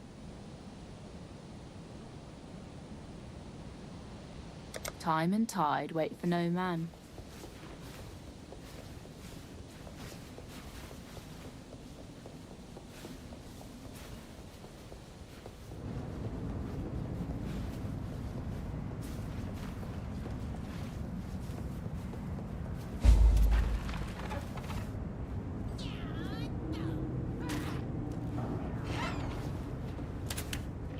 My name is Johan, and I'm from the Far East. My people, the Kalgurans, are attempting to build a settlement near here. We could use someone with your talents. You know the land, you know the dangers. Will you join us? I'll await your answer in Kingsmarch. Several of our people were already here in Rayclast, undertaking expeditions of their own. When their outposts reached a certain size, the king, in his great wisdom, gifted them an official charter and a name. I was sent to aid in the execution and management of that charter. I serve as the King's Hand. I am from Kalgur, on the continent of Midgard. We have reached Rayclast by ship. The journey was quite long and quite dangerous. Eventually we may be able to open trade with Kalgur, but for now, we are on our own. Farewell for now.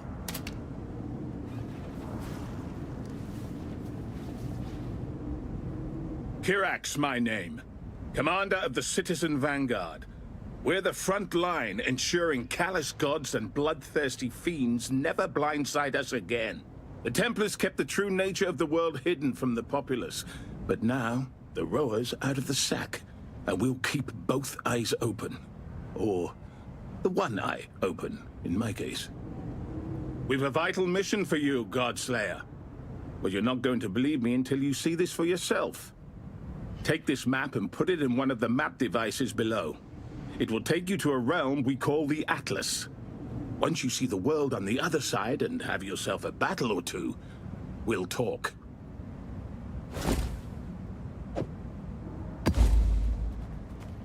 Quite a bit has happened in the Atlas already. Suffice it to say, we have it on ominous authority that some unknown they are coming. Judging by the one who gave us that warning, all of Rayclast would be in jeopardy should they take notice of us. It's best for everyone if we draw a hard line in the sand across the Atlas and keep them busy there instead. Families. These courageous men and women have families. That's the difference between them and a traditional military. No disrespect to my old comrades in arms, but this organization is not comprised of solitary, violent-minded young men. The Citizen Vanguard is a volunteer effort filled with the ranks of ordinary people who are tired of the endless parade of doom and nightmare we call Rayclast. I said we'd all have to work together to face what's coming. And that's exactly what we're doing. The Atlas is a grave threat to mankind. A realm unlike any we've seen. It offers up your wildest desires, urging you ever onward into madness and danger, and yet, it may be our greatest defense as well. The Atlas draws the attention of eldritch creatures that would otherwise destroy us without a second thought. It's too dangerous to interact with, but too valuable to be left alone. You can see the position that leaves us in. We used to have the Atlas fully mapped, but it changes, it grows. After recent major events, it completely changed form. We started from scratch at a moment we can ill afford to be blinded. The more you explore the Atlas, the better our chances of survival. The map device will transport you to a land unlike any other. We call that land the Atlas, a formidable, uncharted territory which harbors the greatest dangers man has ever seen. The device itself, or the devices, rather, since we've managed to acquire 3, have a rather long and storied history. As our resident archaeologist, Helena, might know more about that kind of thing. It's clear our little island is no place for men to live. Even cursed, one could say. Though we are not entirely blameless for those disasters, we thought Kitava's rampage was bad enough. Let alone the domination by the Templars and the crackdown under innocents. But Oriath was attacked yet again while you were gone. The rebuilding efforts were all for nothing. The Vanguard undertook the largest evacuation in history, hundreds of ships, and Oriath has been abandoned. No small irony that the Oriathan people now depend upon the Karui we once enslaved. I always said that if you kick a rower in the butt, one day, it'll kick you in the head. But I underestimated the honor of our new hosts. They're different after the death of their gods, and we are too after the departure of ours. I wasn't a believer, but I can feel it. We're on our own. We're going to have to work together to face what comes next. I once swore I'd never trust a blackguard in my life, reformed or not. I've had to begrudgingly rethink that notion. Helen has been crucial in putting together the pieces of Rayclast's ominous and ancient history. Everything we face today has its roots in the evils of the past. Those we can't convince to aid us out of common necessity are usually willing to offer equipment and services in exchange for gold. Alva is a continual source of ancient wealth, and I don't see the need to ask her where it comes from. I have no moral qualms about using Tane's research. The fate of the world's on the line. We can't afford to get hung up on the use of torture and unnecessary surgeries and strange experiments. It's necessary. That's my stance. Stay vigilant. Hello. History, as I was taught it in Oriath, seems very skewed now. There were a great many events that were hidden from the public eye, and the use of map devices throughout the ages was one of those secrets. We know Malagaro experimented with one. There was also a map device in the possession of the Templars, though they did not know what they had. As far as we know, map devices can open portals to almost anywhere, even locations not of this world. We generally use it to enter the Atlas, although some of the exiles we worked with traveled to the domains of the Breach Lords. Those exiles were never heard from again, of course, but the portals worked. I can't help but feel a sense of hope that the people we have gathered are part of something greater. We're all utterly different, but something has brought us together, here and now. Alva with her blood thaumaturgy, Tane with his dark science, Einhar with his natural wisdom. Nico, with his machinery skills. Jun, with her combat prowess. Kirak's leadership and your strength make me confident that we can handle whatever the future brings. Till next time, shall we keep, Savior? Hello. When I was young, my father gave me my first call to adventure by enlisting me in the employ of Dominus's navy. I used to love the sea. The way it smelled. The freshness of the air. But some stuff happened, and I returned to Theopolis, intent on living a lady's life. It was not meant to be, obviously. My lust for excitement brought me to the Reliquarians, a secret society of treasure hunters, funded by those cold and greedy societal upper crusts. I had my father pull some strings, and before I knew it, I was amongst it all, raiding temples and tombs across the land.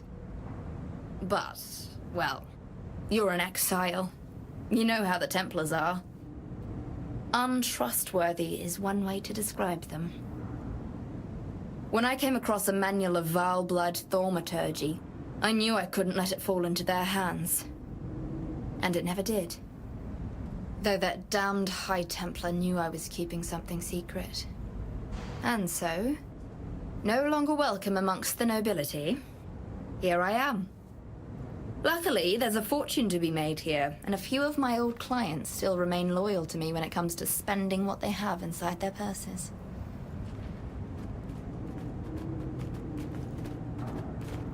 The Lost Temple of Atzoatl is said to be the most famed in all Val history and myth. Best I can tell, the temple began its construction in the final years of the Val Empire. The exact date of its completion has been hard to ascertain, as it occurred shortly before the events which brought about the civilization's extinction. Perhaps it is the fragility of the timeline that has made Atzoatl such a staple of Val mythology. Some say it was a place of darkness, home to the most vile of sacrifices. But there are others who claim the temple to be the birthplace of technology. Even our own is said to pale in comparison to what was being forged within those walls. Scholars today have even suggested that it was the treasure house for Queen Atziri herself. Whichever is true, it was bound to have been fiercely protected by fanatics and royalty alike. And if something's worth protecting, well, then it's worth bloody taking. Well, most of my market no longer exists. But I'm an adaptable type. And there are plenty of pirates, thieves, tyrants, and nutters who will pay good coin for my finds. I may just have to do a little extra legwork to find them. He's got quite a commanding presence. He makes me almost believe we can actually defend Rayclass from the horrors of the Atlas, and beyond. Thankfully, I don't have to worry about the future. All my work is focused on the past. Goodbye. Cool winds. Who there? Freedom comes to those who fight. What have you got for me? You don't know what you don't know now, do you?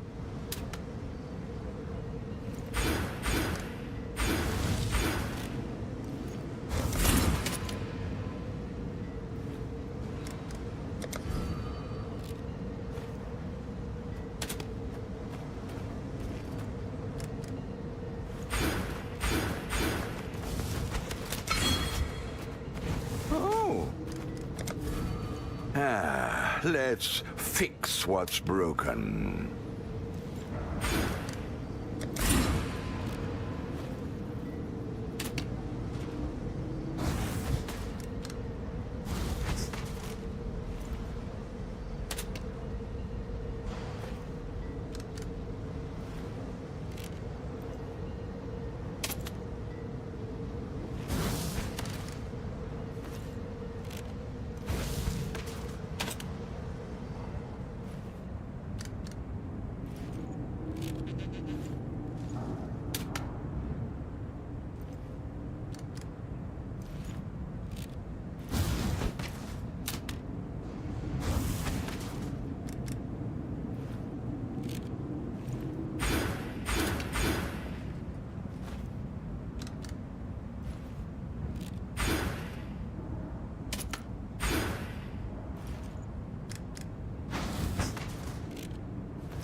Nothing is truly set in stone.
Enter. This should aid the Genesis tree's growth once more. Fight for Rayclast.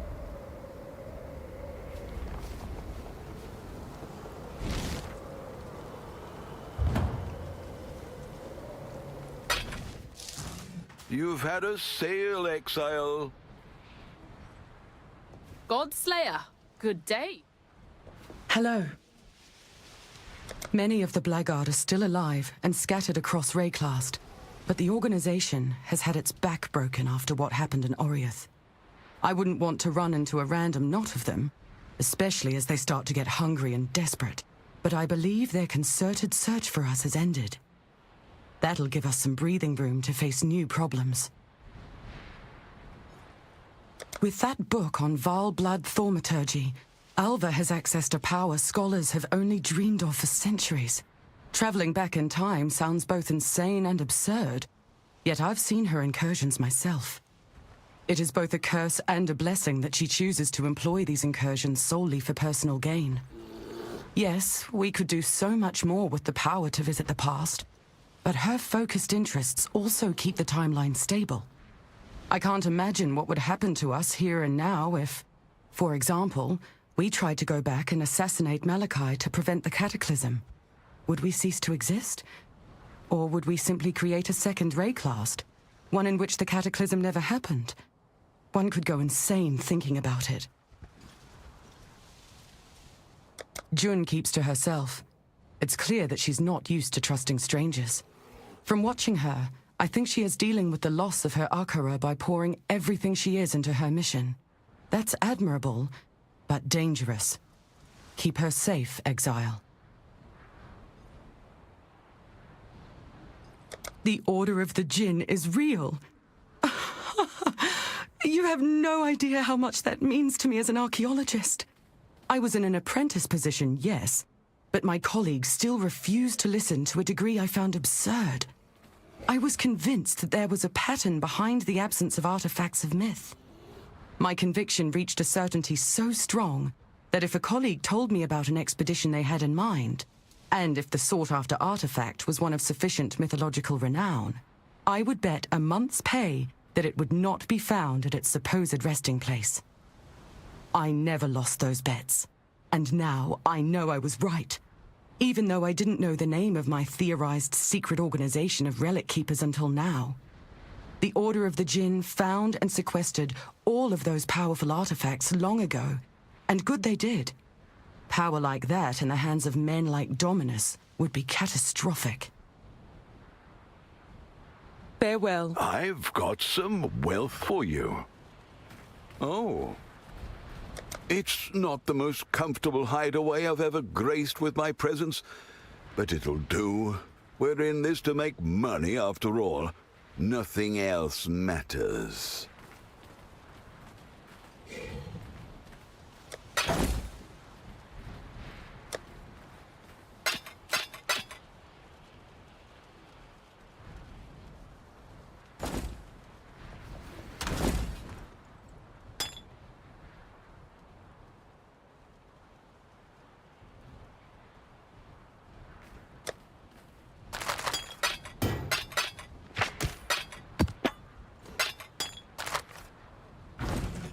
Ahoy there!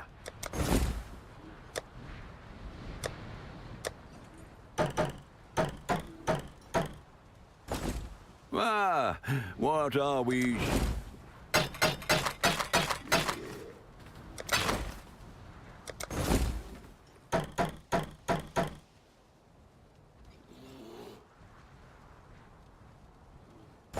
The Mary Lee.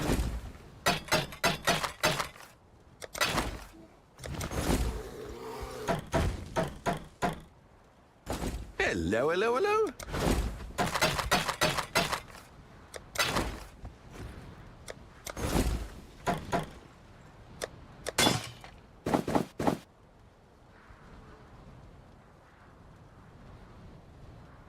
The Mary Lean is ready to go.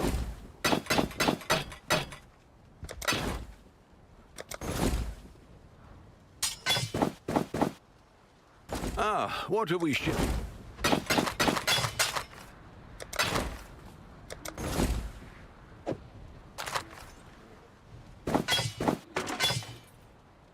Ahoy there.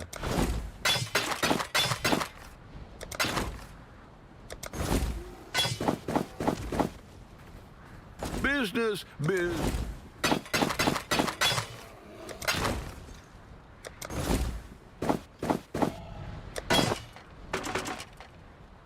The Mary Lean is ready.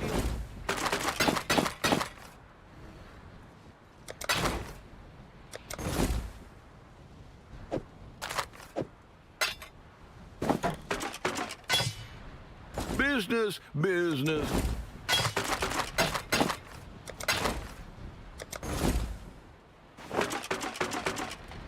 Ah!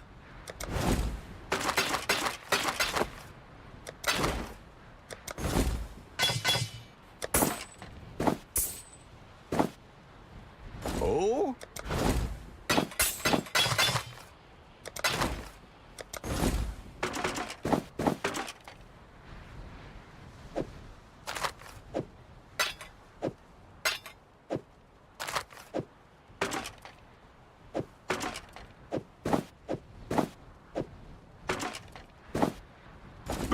Business.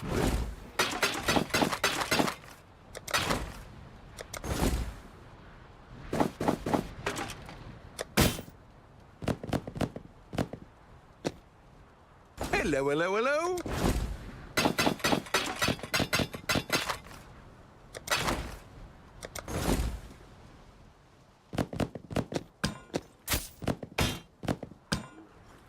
Ah.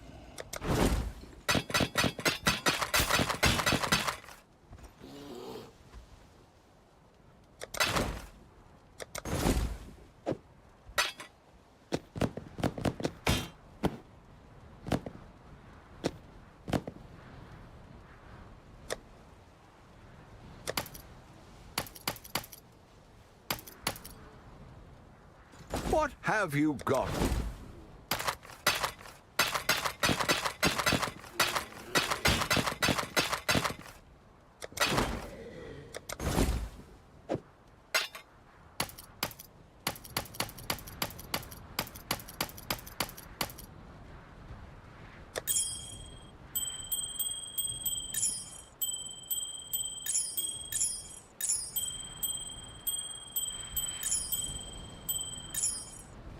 Ahoy there.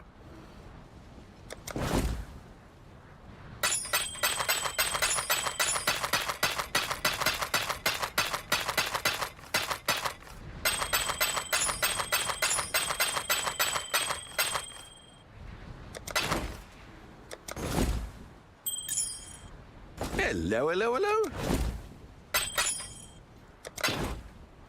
Return soon, yes?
Ah.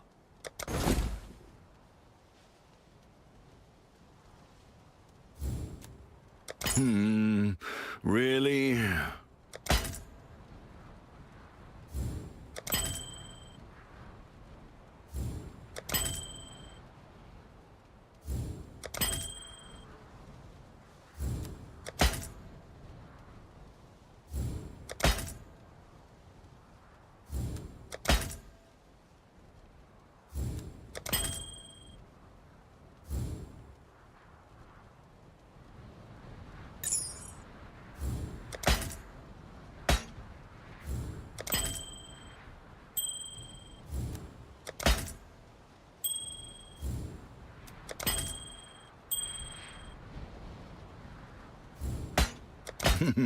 Really?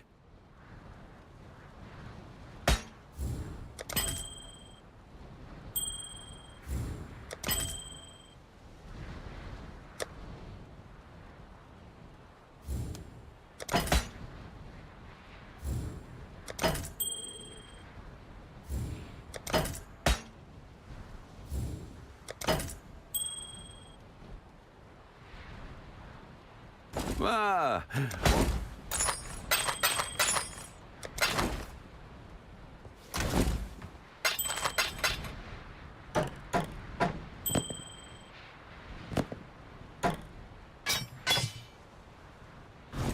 What have you got for me? At that price?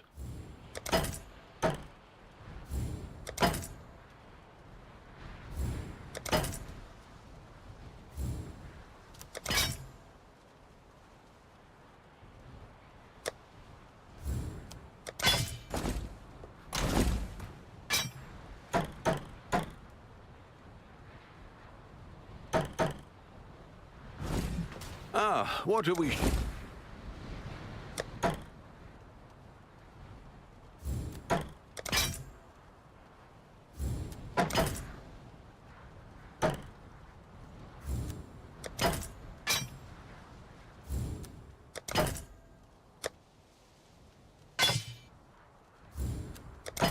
Hopefully there'll be interest.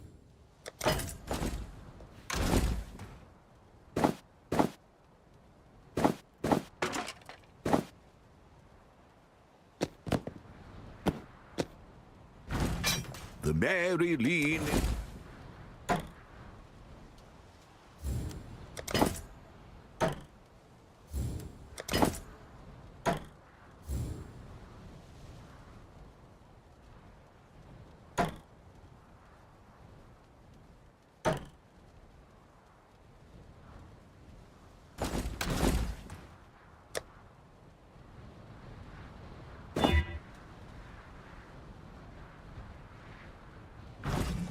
Ah!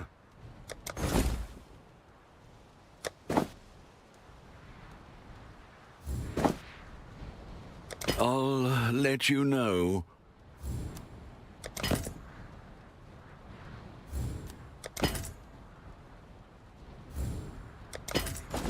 The Mary Lean...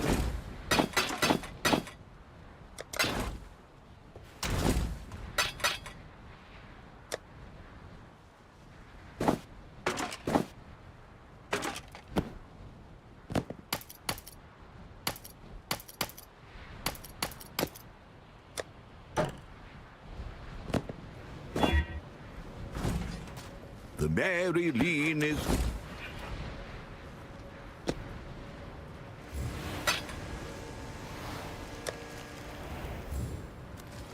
I think I can sell, that.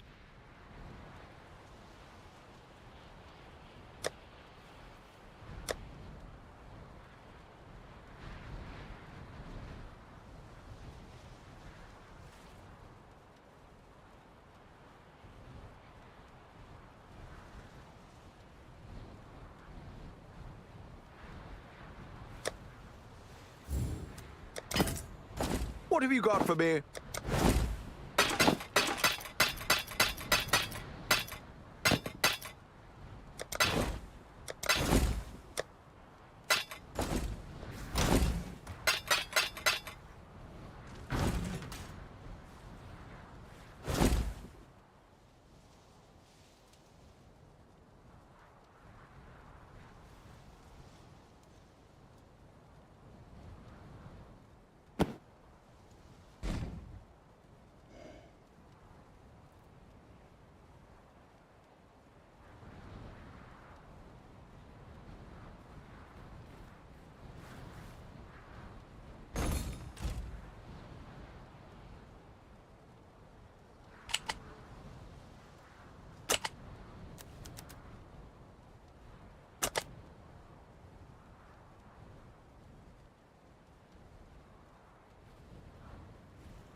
Ah!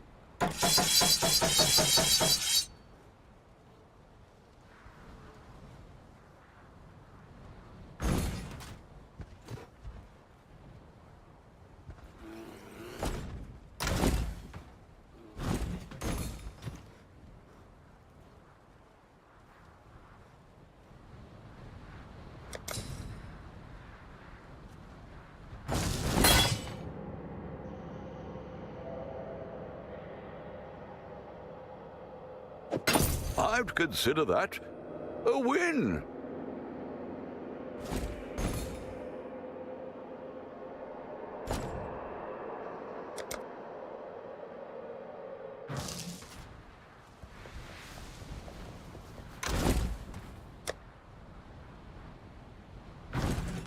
Ah.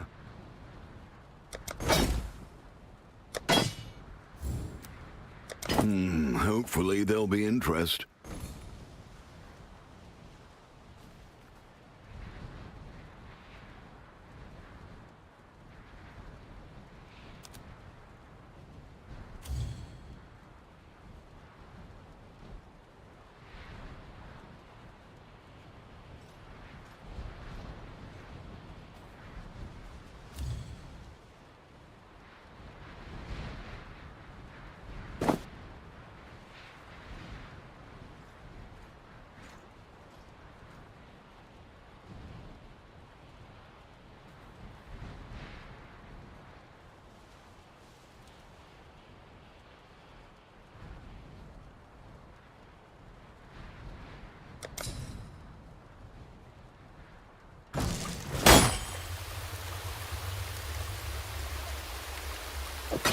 I'd consider that a win.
The Maryleen is ready.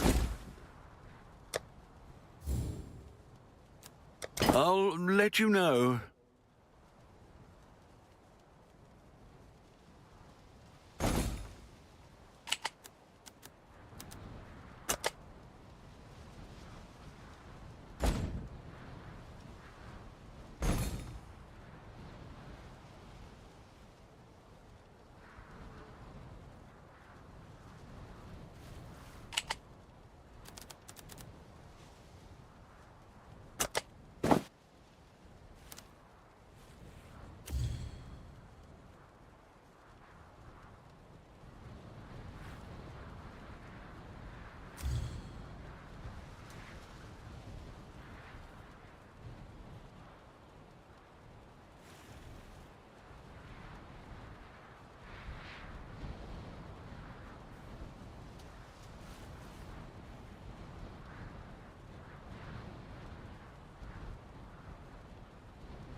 I'd consider that a win.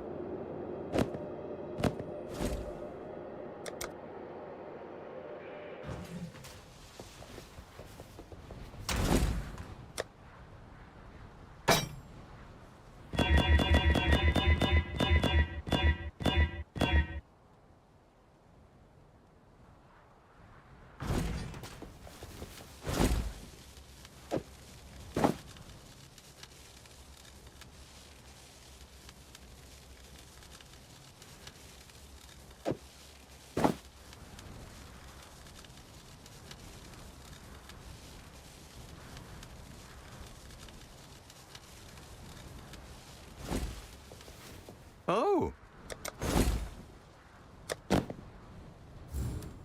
At that price?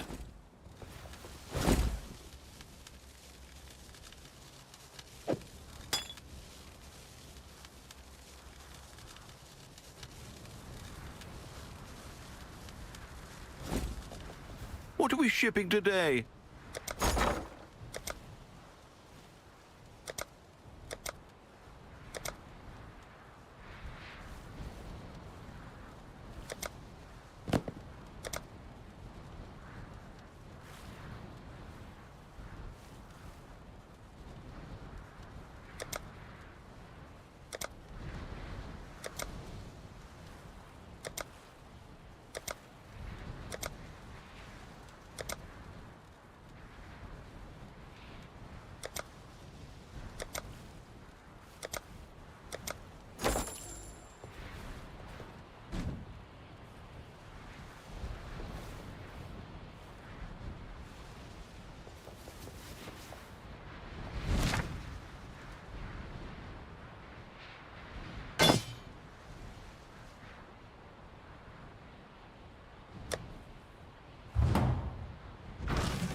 Can't see why I'd want to do that here.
The presence of nature is absent here.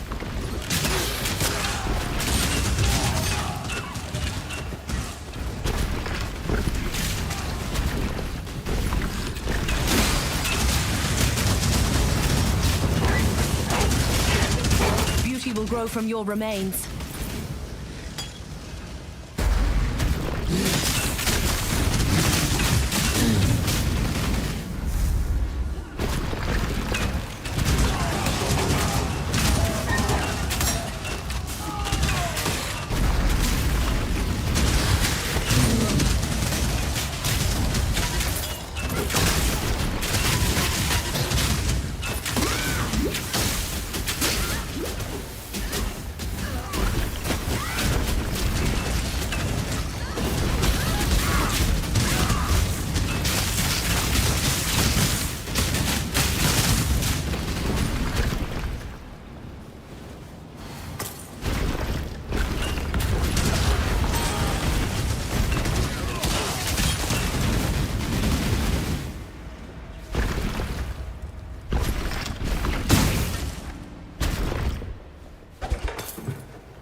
Now that you've had a glimpse of the Atlas, our mission might make more sense.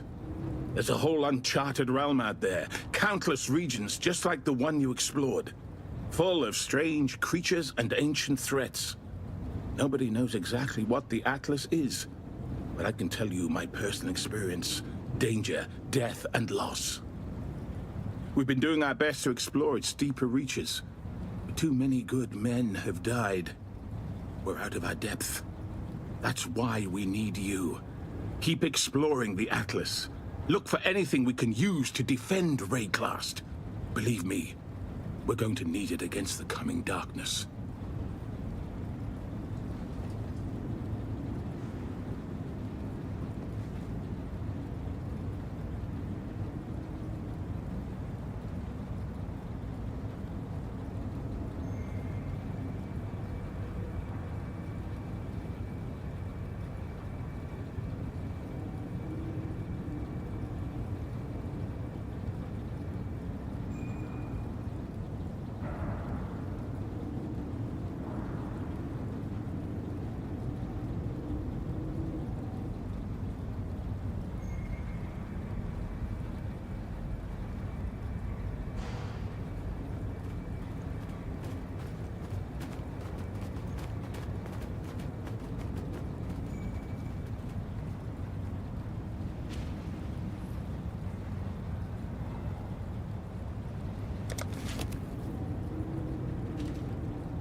What have you got for me?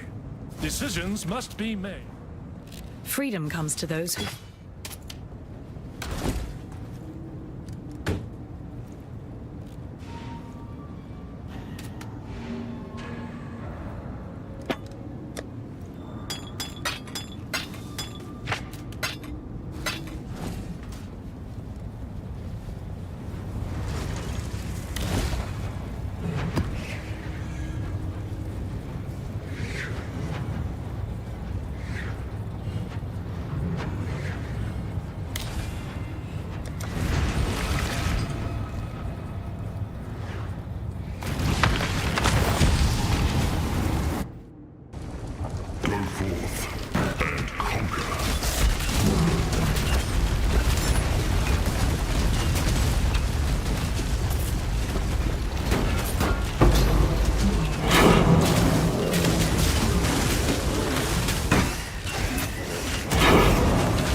Shall leave that little mishap out of the tales of your day.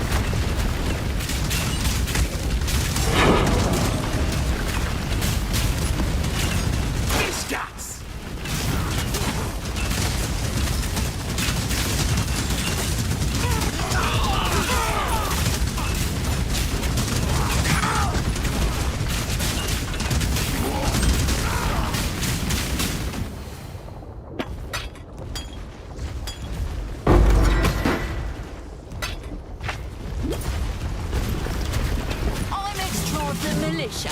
You're as good as dead. Trust me, you don't want to be in the sights of House Kyaxon.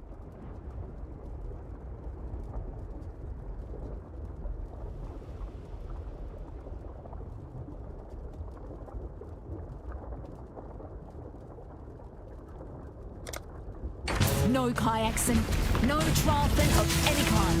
Rules are both them. Lining up the shots. Should have kept your head down.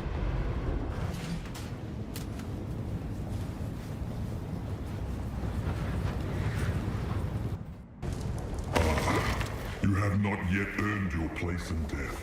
I did try to warn you.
Cora has sent you back, for your task is not yet done.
You have not yet earned your place in death.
Yes?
Not bad.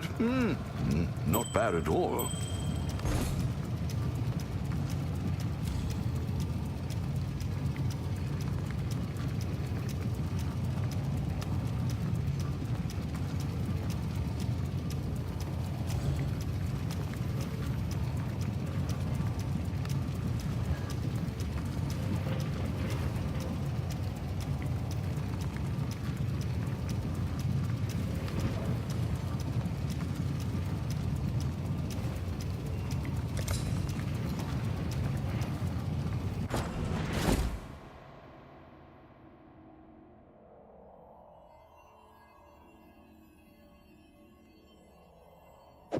I'd consider that a win.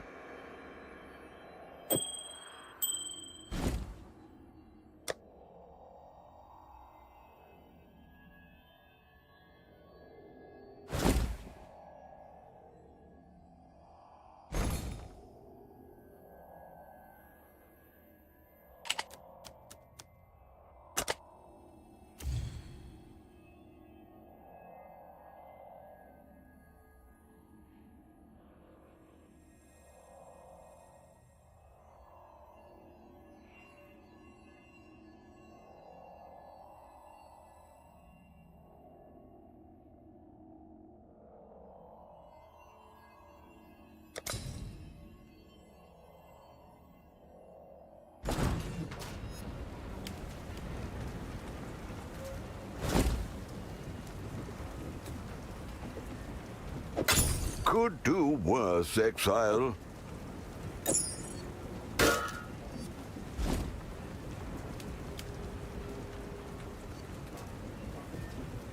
Happy hunting.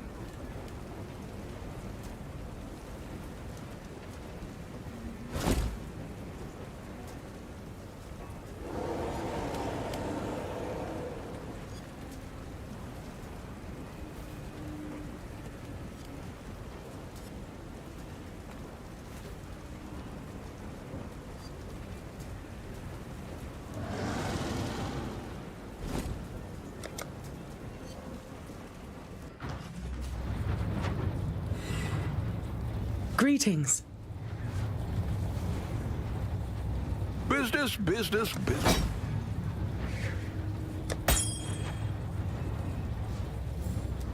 I think I can sell that.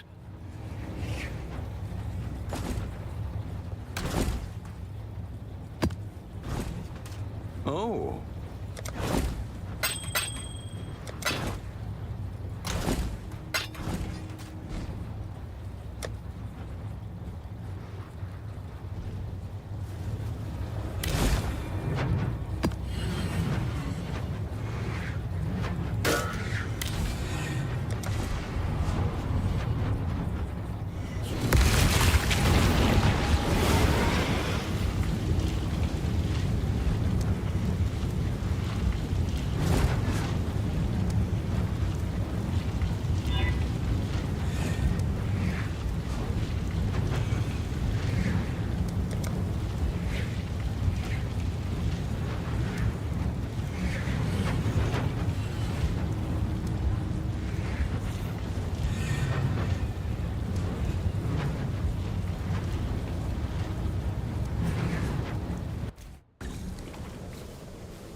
just yet.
Hello.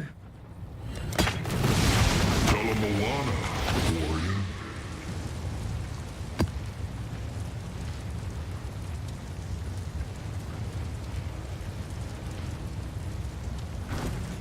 Ah, what?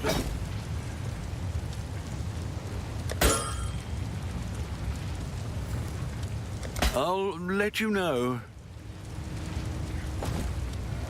The Maryleen is ready to...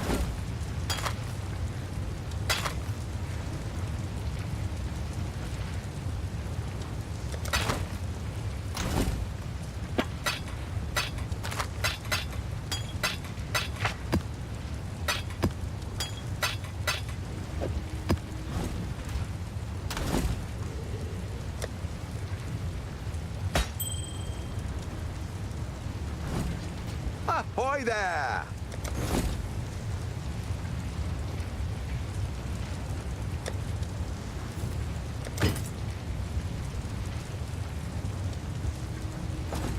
Ah, what are we shipping?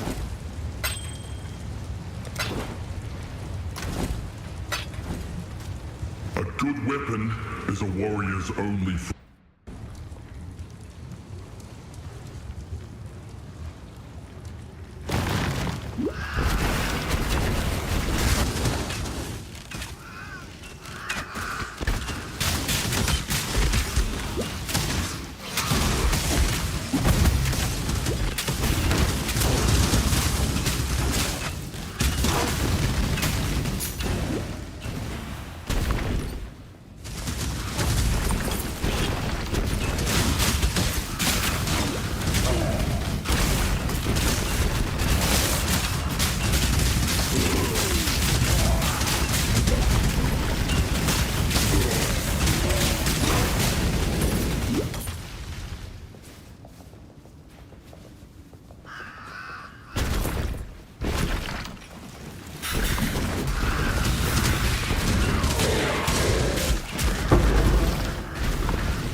Ancestors are...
Greetings.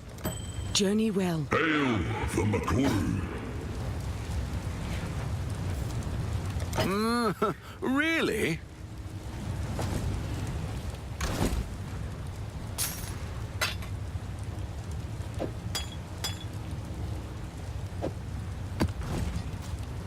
A good weapon is a warrior's only friend.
not up to that just yet.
Greetings.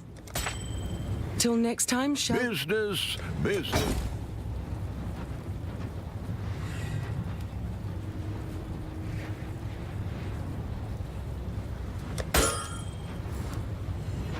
At that price?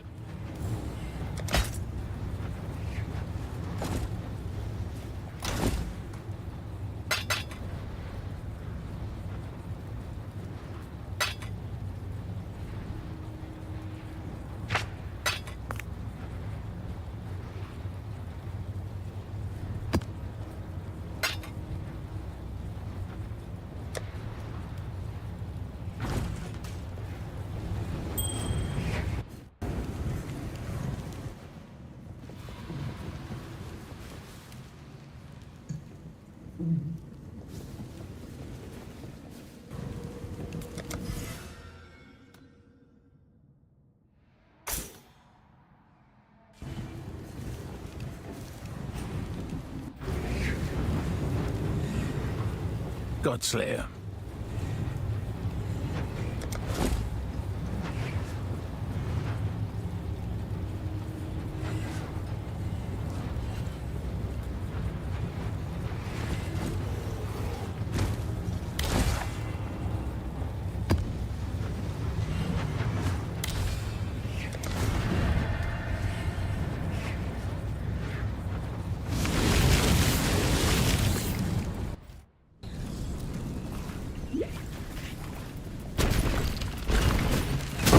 I'm not up to that just yet.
Godslayer?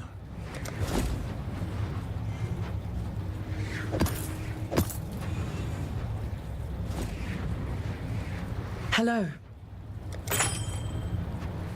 What are we shipping today?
Business, business.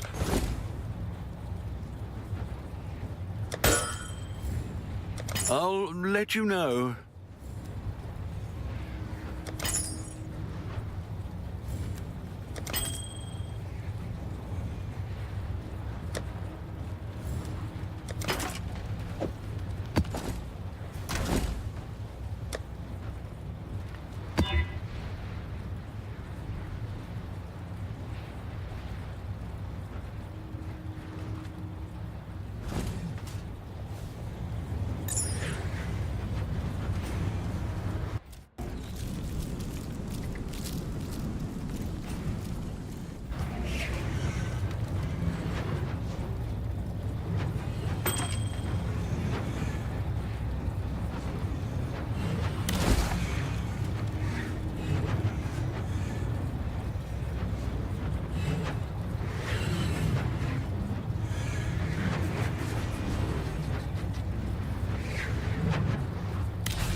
not up to that just yet.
Another fool for the deep.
I'm not up to that just yet.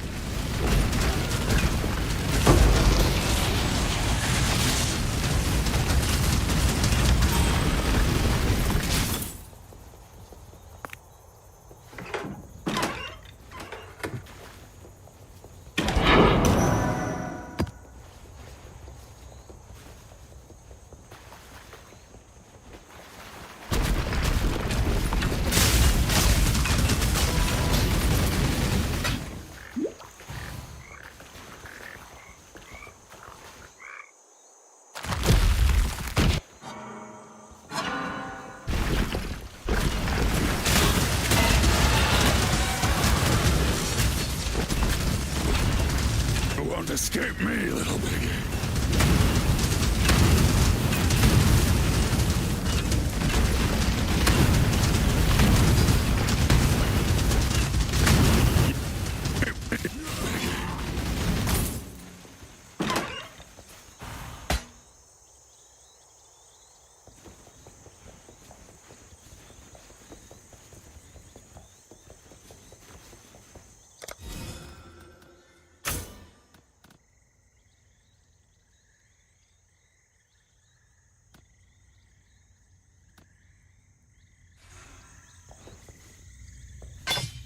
That would only slow me down.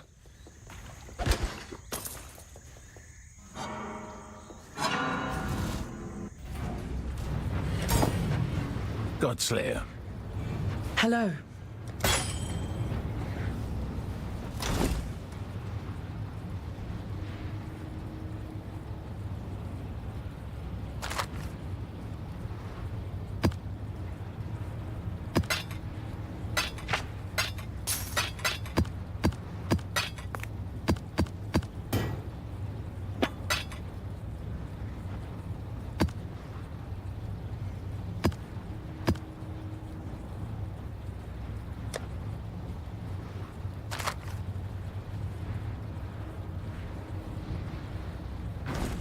Hello, hello, hello.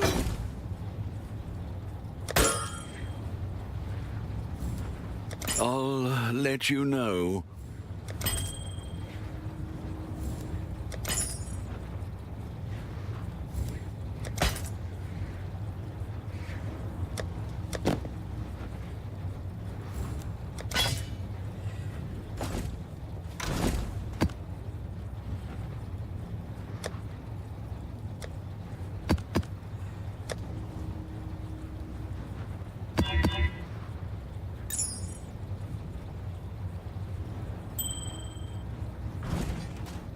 What have you got for me?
Spending so freely.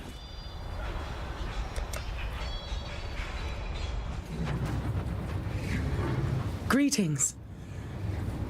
How's the trail?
Hello.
Greetings. Keep your life. Hail God Slayer.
Hello, hello, hello.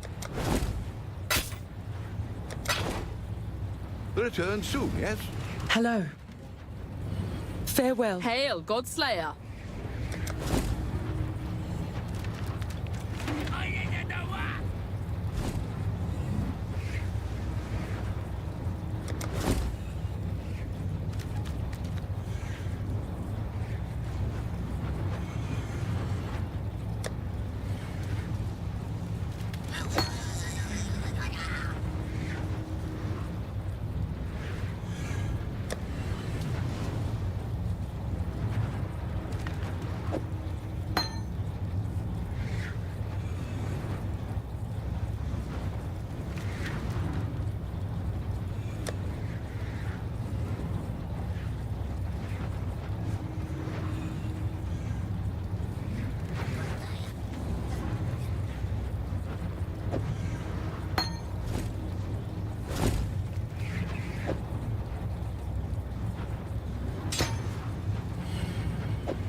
Hopefully there'll be interest.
With yourself, feel all high and mighty, O powerful God Slayer.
held their nest. Now the woods burn, and smoke billows through the air, and their flapping wings only draw the flames closer. The fire is coming, Nomad, and it will consume us all.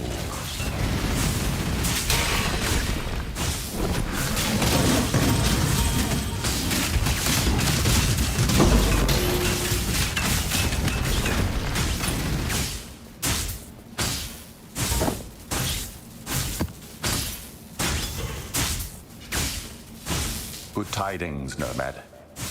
I am a simple messenger from a place of great darkness and great distance, in a form most pleasing for those who must listen. Those great and unreachable have heard the silence echoing from that which once hunted here, and they have turned their gaze to this place. Rejoice, Nomad. For she approaches, and she seeks to witness your struggle. Beware what you ask, Nomad. Curiosity is a charming trait until it is not. Information will be volunteered, not coerced. It will create more questions than it answers. When at last their shadow is cast upon the firmament, it will take more than you can possess to bind and silence the screams within your mind.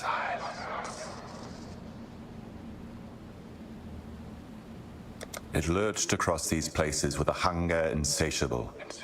It craved events past and prevented events passing. A mind like yours, so full of ideas and memories that flutter and swirl around you like smoke, would have been an irresistible temptation. It went by a great many names. The Unraveler, the Child of Decay. The echoing whispers of history here give a different name. The Elder. It served greater forces, as I do. Those forces are still at work, but the servant is gone. The home left vacant. For now.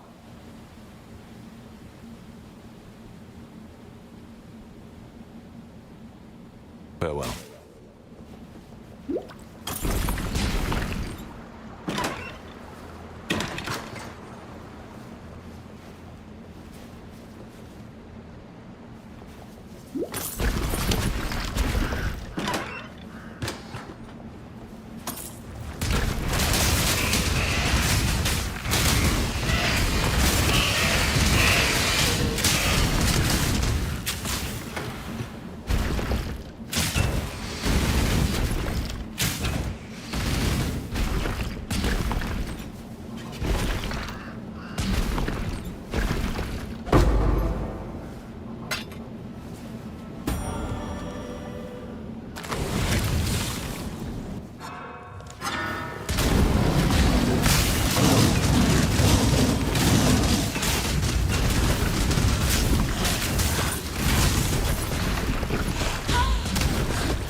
We've made a trade.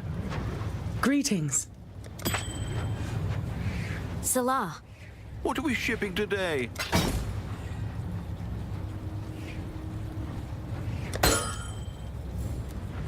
At that price?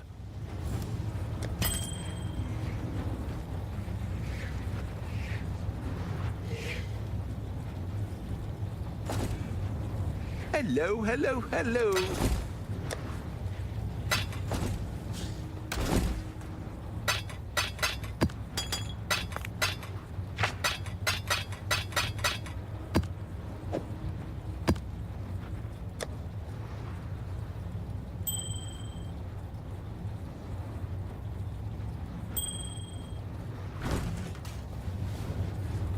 You encountered the envoy?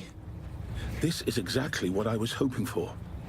He's an enigmatic being, but he never strays far from his ward. He serves and guards a being called the Maven. And she is the true reason I've asked you to work with us. She is a horrific abomination of a similar kind to the ones that are on their way. You might think I'm crazy for seeking her on purpose, but she may be the only one who can help us. You'll understand when, and if, you find her. Something dark is coming, Godslayer. Time is short. Keep exploring the Atlas, where the envoy resides. The Maven cannot be far. He's a strange one. Takes the form of a man. Poorly. I'm not sure what to make of him. He's prone to cryptic speeches, but every word he says has meaning. I suggest you listen closely. We need as much information as we can get if we're going to survive this. He's loyal, but unsuitable for duty, for obvious reasons. Sometimes wish I had a hat with a light on it myself. I tend to stumble in the night on the way to the latrine. But perhaps it's best I not risk my one good eye with an open flame. That one's a bottled-up flask of rage if I've ever seen it. I've known some good men who've suffered the same. When certain things happen to a soldier on the campaign trail, he returns home changed. Civilians will never understand.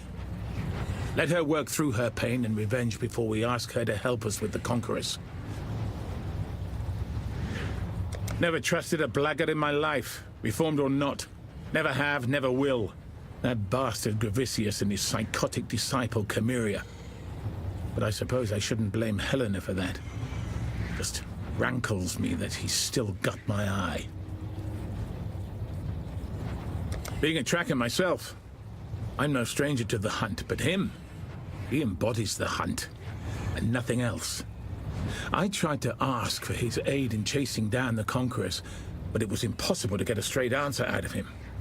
I was given the distinct impression that he encounters them regularly while cavorting out in the wilds. He thinks, very highly of each of them, even Circe. I can't imagine what the two of them would even say to each other. She's beautiful. I'm one-eyed, not blind. But she's far too intense. I worked with her once before, tangentially. When on a campaign for the Templars. Not that she'd remember. Too wrapped up in her god and her work. We soldiers did the dying. And she gave the credit to the divine. Wish I could get her damn songs out of my head. Got my eye on you. Hello. Hail Godslayer. Business, business, business. Blessings. Anyone who believes the world is coming to an end raises some red flags. He has that unusual accent, but he claims to be from Oriath. I think Einhar is hiding more than just his face. But who am I to talk? Nico is a strange one. I believe there is a good person buried within him somewhere, but he is lost within his own darkness, struggling to climb out. Greed has spilled more blood than all of the other vices combined, and Alva is one of the greediest people I have ever met. That you have aligned with her makes me question your own motives. Helena looked within herself and chose to turn her back on what she was made to believe, even under fear of death. She is a woman worthy of admiration. Celerim. Greetings. Einhar would have fit into Atziri's empire quite nicely. The man's no stranger to ritual sacrifice, though thankfully he limits his bloodletting to beasts. He doesn't seem to have much of an interest in opulence, which is great news for me. As long as Einhar sticks to what he's best at, we'll get along fine. Nico's a bit of an oddball, yes. But if you can put up with his quirks, he's not without his uses.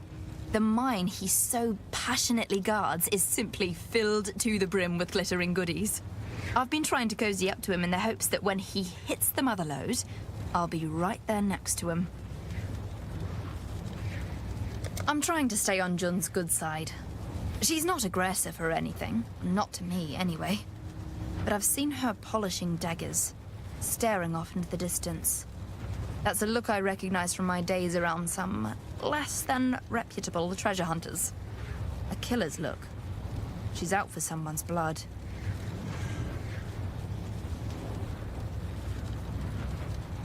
So, Jun's people snuck about history stashing powerful artifacts, did they?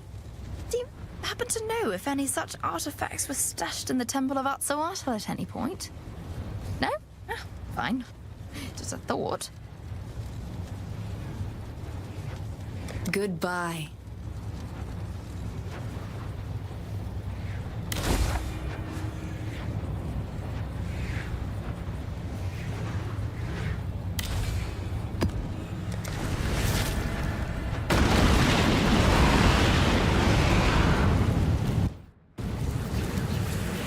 With all the gods dead, I suppose I should turn my full attention to you. We shall see how far you can be pushed. I put you out of your misery.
fight!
Greetings.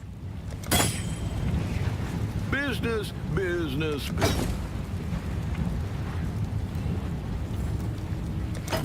Hopefully there'll be interest.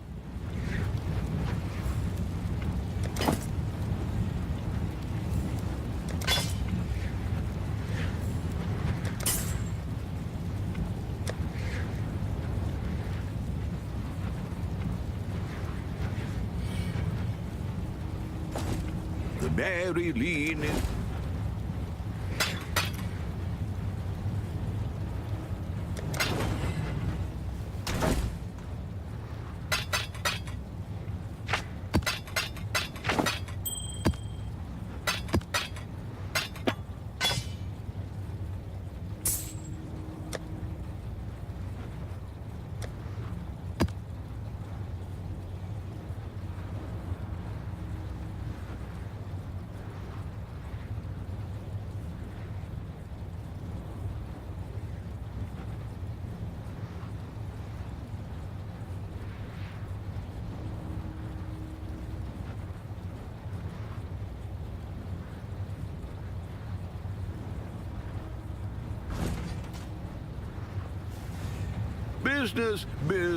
Business.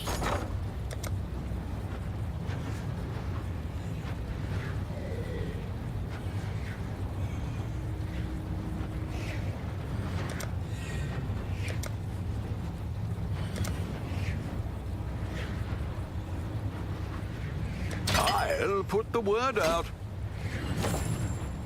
Business.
Cool winds.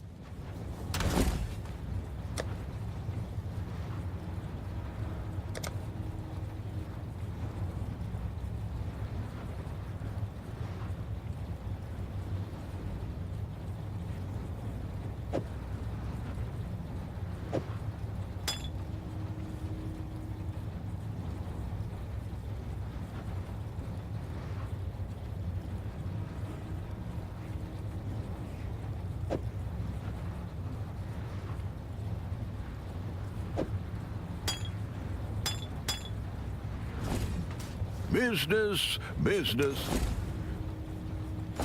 What have you got for me?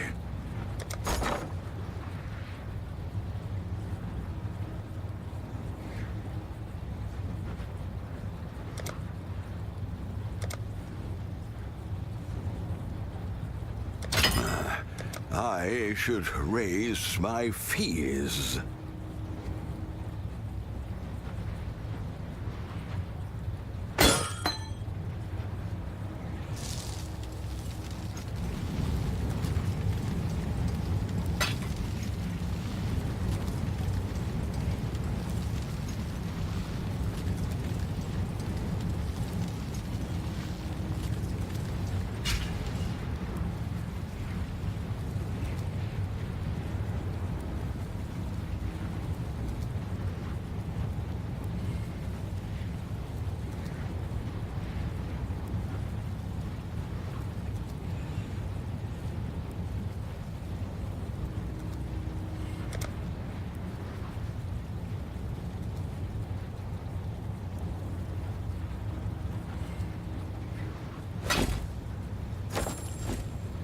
Ah.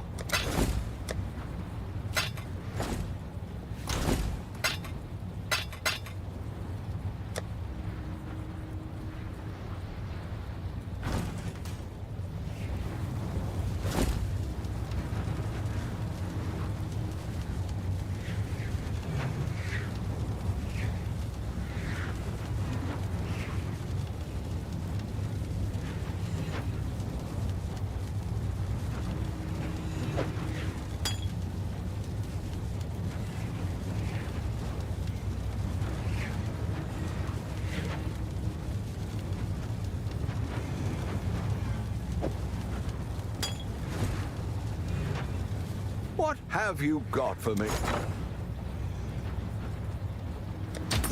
I should... All in order. I'll let you know.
exploring the boundaries of existence. You are an insect charting cracks off the ancient stone on which you stand, blind to the dead stone forest that encircles. It howls, nomad. It weeps and howls and cries to be witnessed.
Come, listen.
Long day. Hello.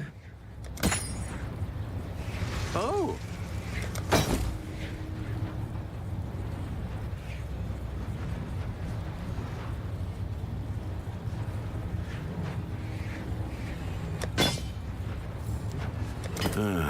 I'll let you know.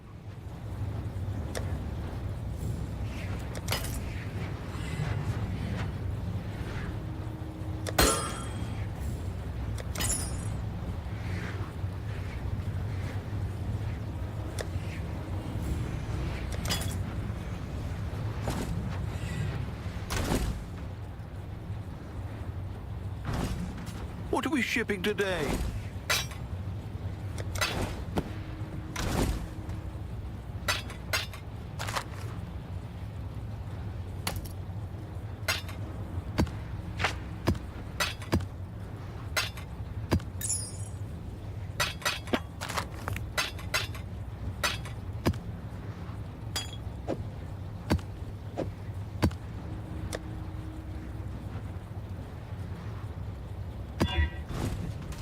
Hello, hello, hello.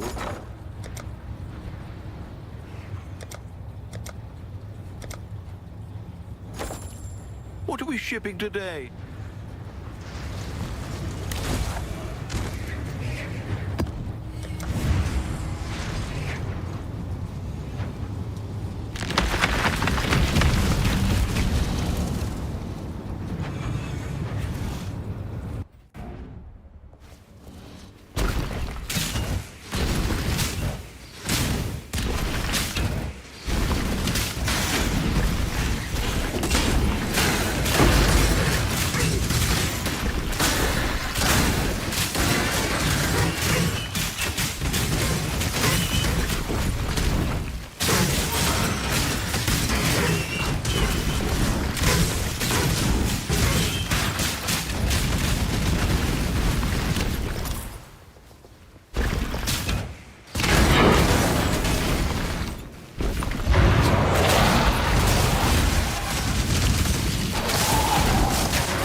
had a sail, Exile.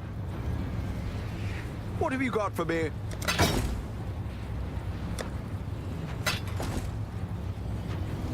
Greetings. Ah!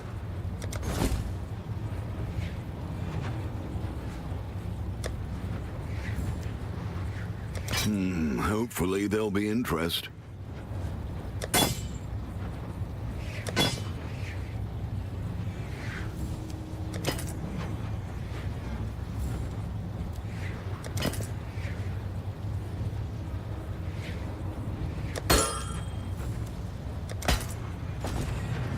Business.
Halt and heed this warning.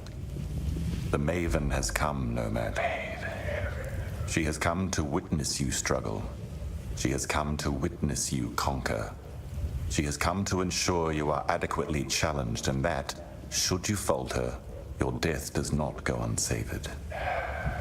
She is waiting for you, Nomad. And she is not known to be patient. For an eternity, the darkness swelled within a ceaseless churn of its feeding, and then silence. Such silence is deafening to those who listen for it.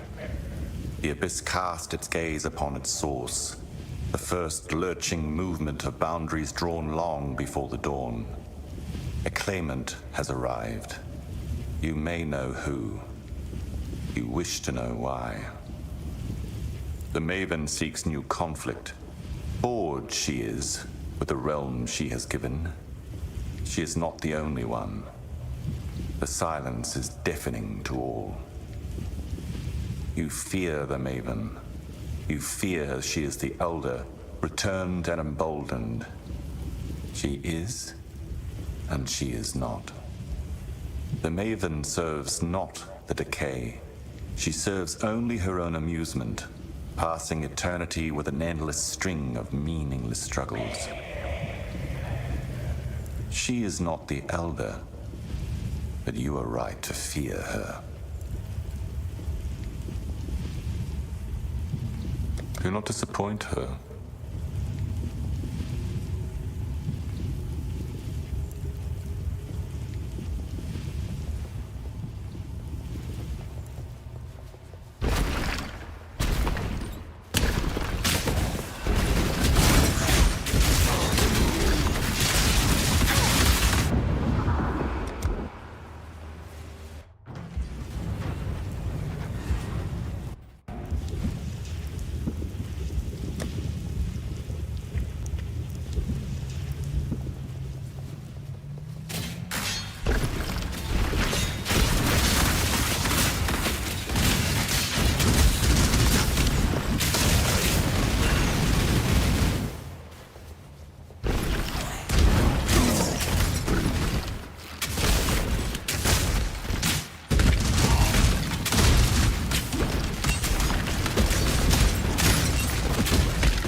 not up to that just yet.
To win!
You found the Maven. Then perhaps we have a chance after all. Do your best to win her over. She's drawn to conflict. The bloodier, the better. Try working your way deeper into the Atlas. Entertain her with combat. She might just aid her favorite toy when the time comes. The Maven is a powerful entity with a penchant for forcing combatants to fight to the death. Then she resurrects them to do it all again, over and over. Oh, she's tortured more than a few of my men and added them to her collection. My own brother included. A previous exile worked with her on our behalf, catching her interest for a time. That didn't last. Don't let her make you part of her collection.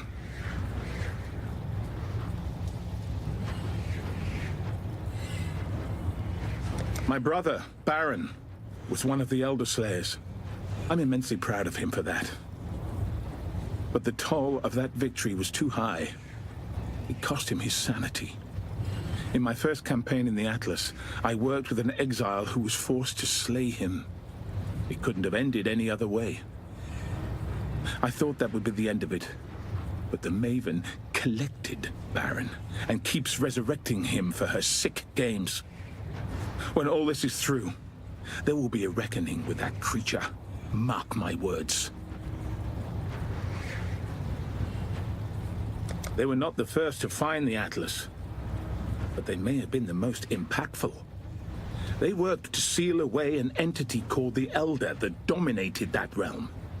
And that victory cost most of them their sanity.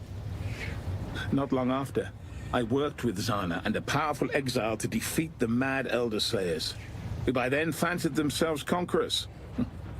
Unfortunately, we were too slow. And the leader of the Elder Slayers, Cirrus, escaped from the Atlas and devastated Oriath's rebuilding efforts. Talk about kicking us when we're down. You've not seen tragedy until you've seen former comrades forced into killing one another by circumstance. Cirrus could have been our salvation against the coming darkness, had he not been consumed by his own. The powerful exile I was working with at the time gave her life to deal Cirrus a near-lethal wound, and then 800 of the Vanguard died finishing the bloody job. I myself earned an injury that will never fully heal. And Zana, well, often the heart suffers deeper cuts than the body. That was the last time any of us worked with her. She's got a long and storied tale involving the Atlas and her father. But you'll have to ask someone else about that. I'm not one for gossip. All I'll say, our campaign in the Atlas resulted in the death of a man she loved. She seemed filled with despair after that. And then that sadness became anger. I know what a desire for vengeance looks like, Godslayer. Someone's going to get what's coming to them. Got my eye on you. Hello. What are we shipping today?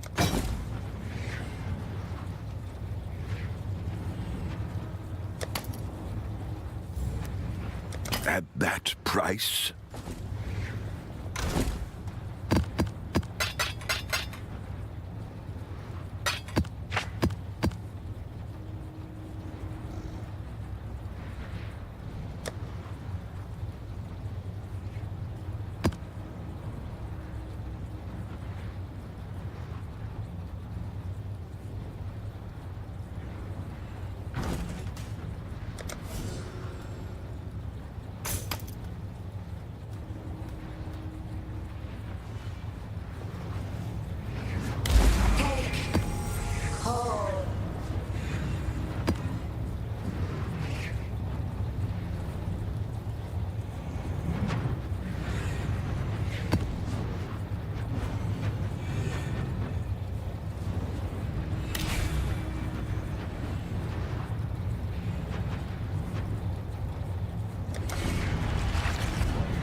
Corrupted creature.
not up to that just yet.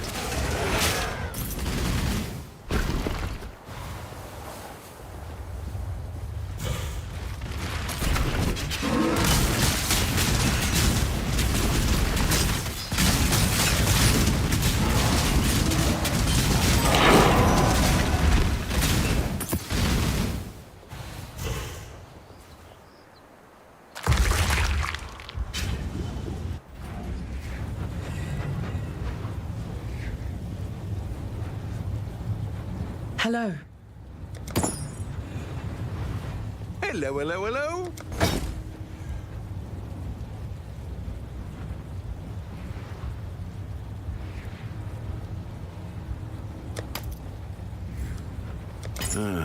I'll let you know.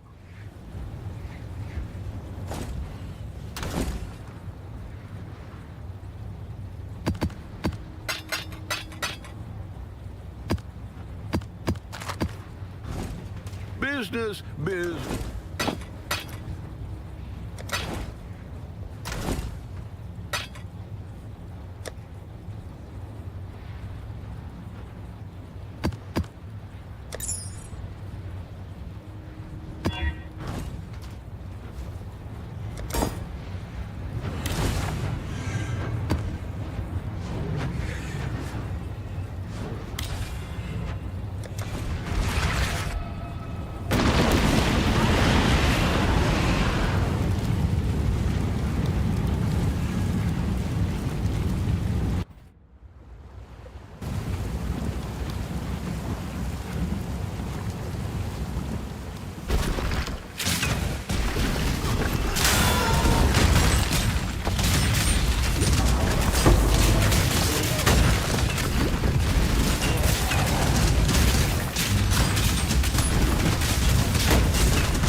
To that just yet.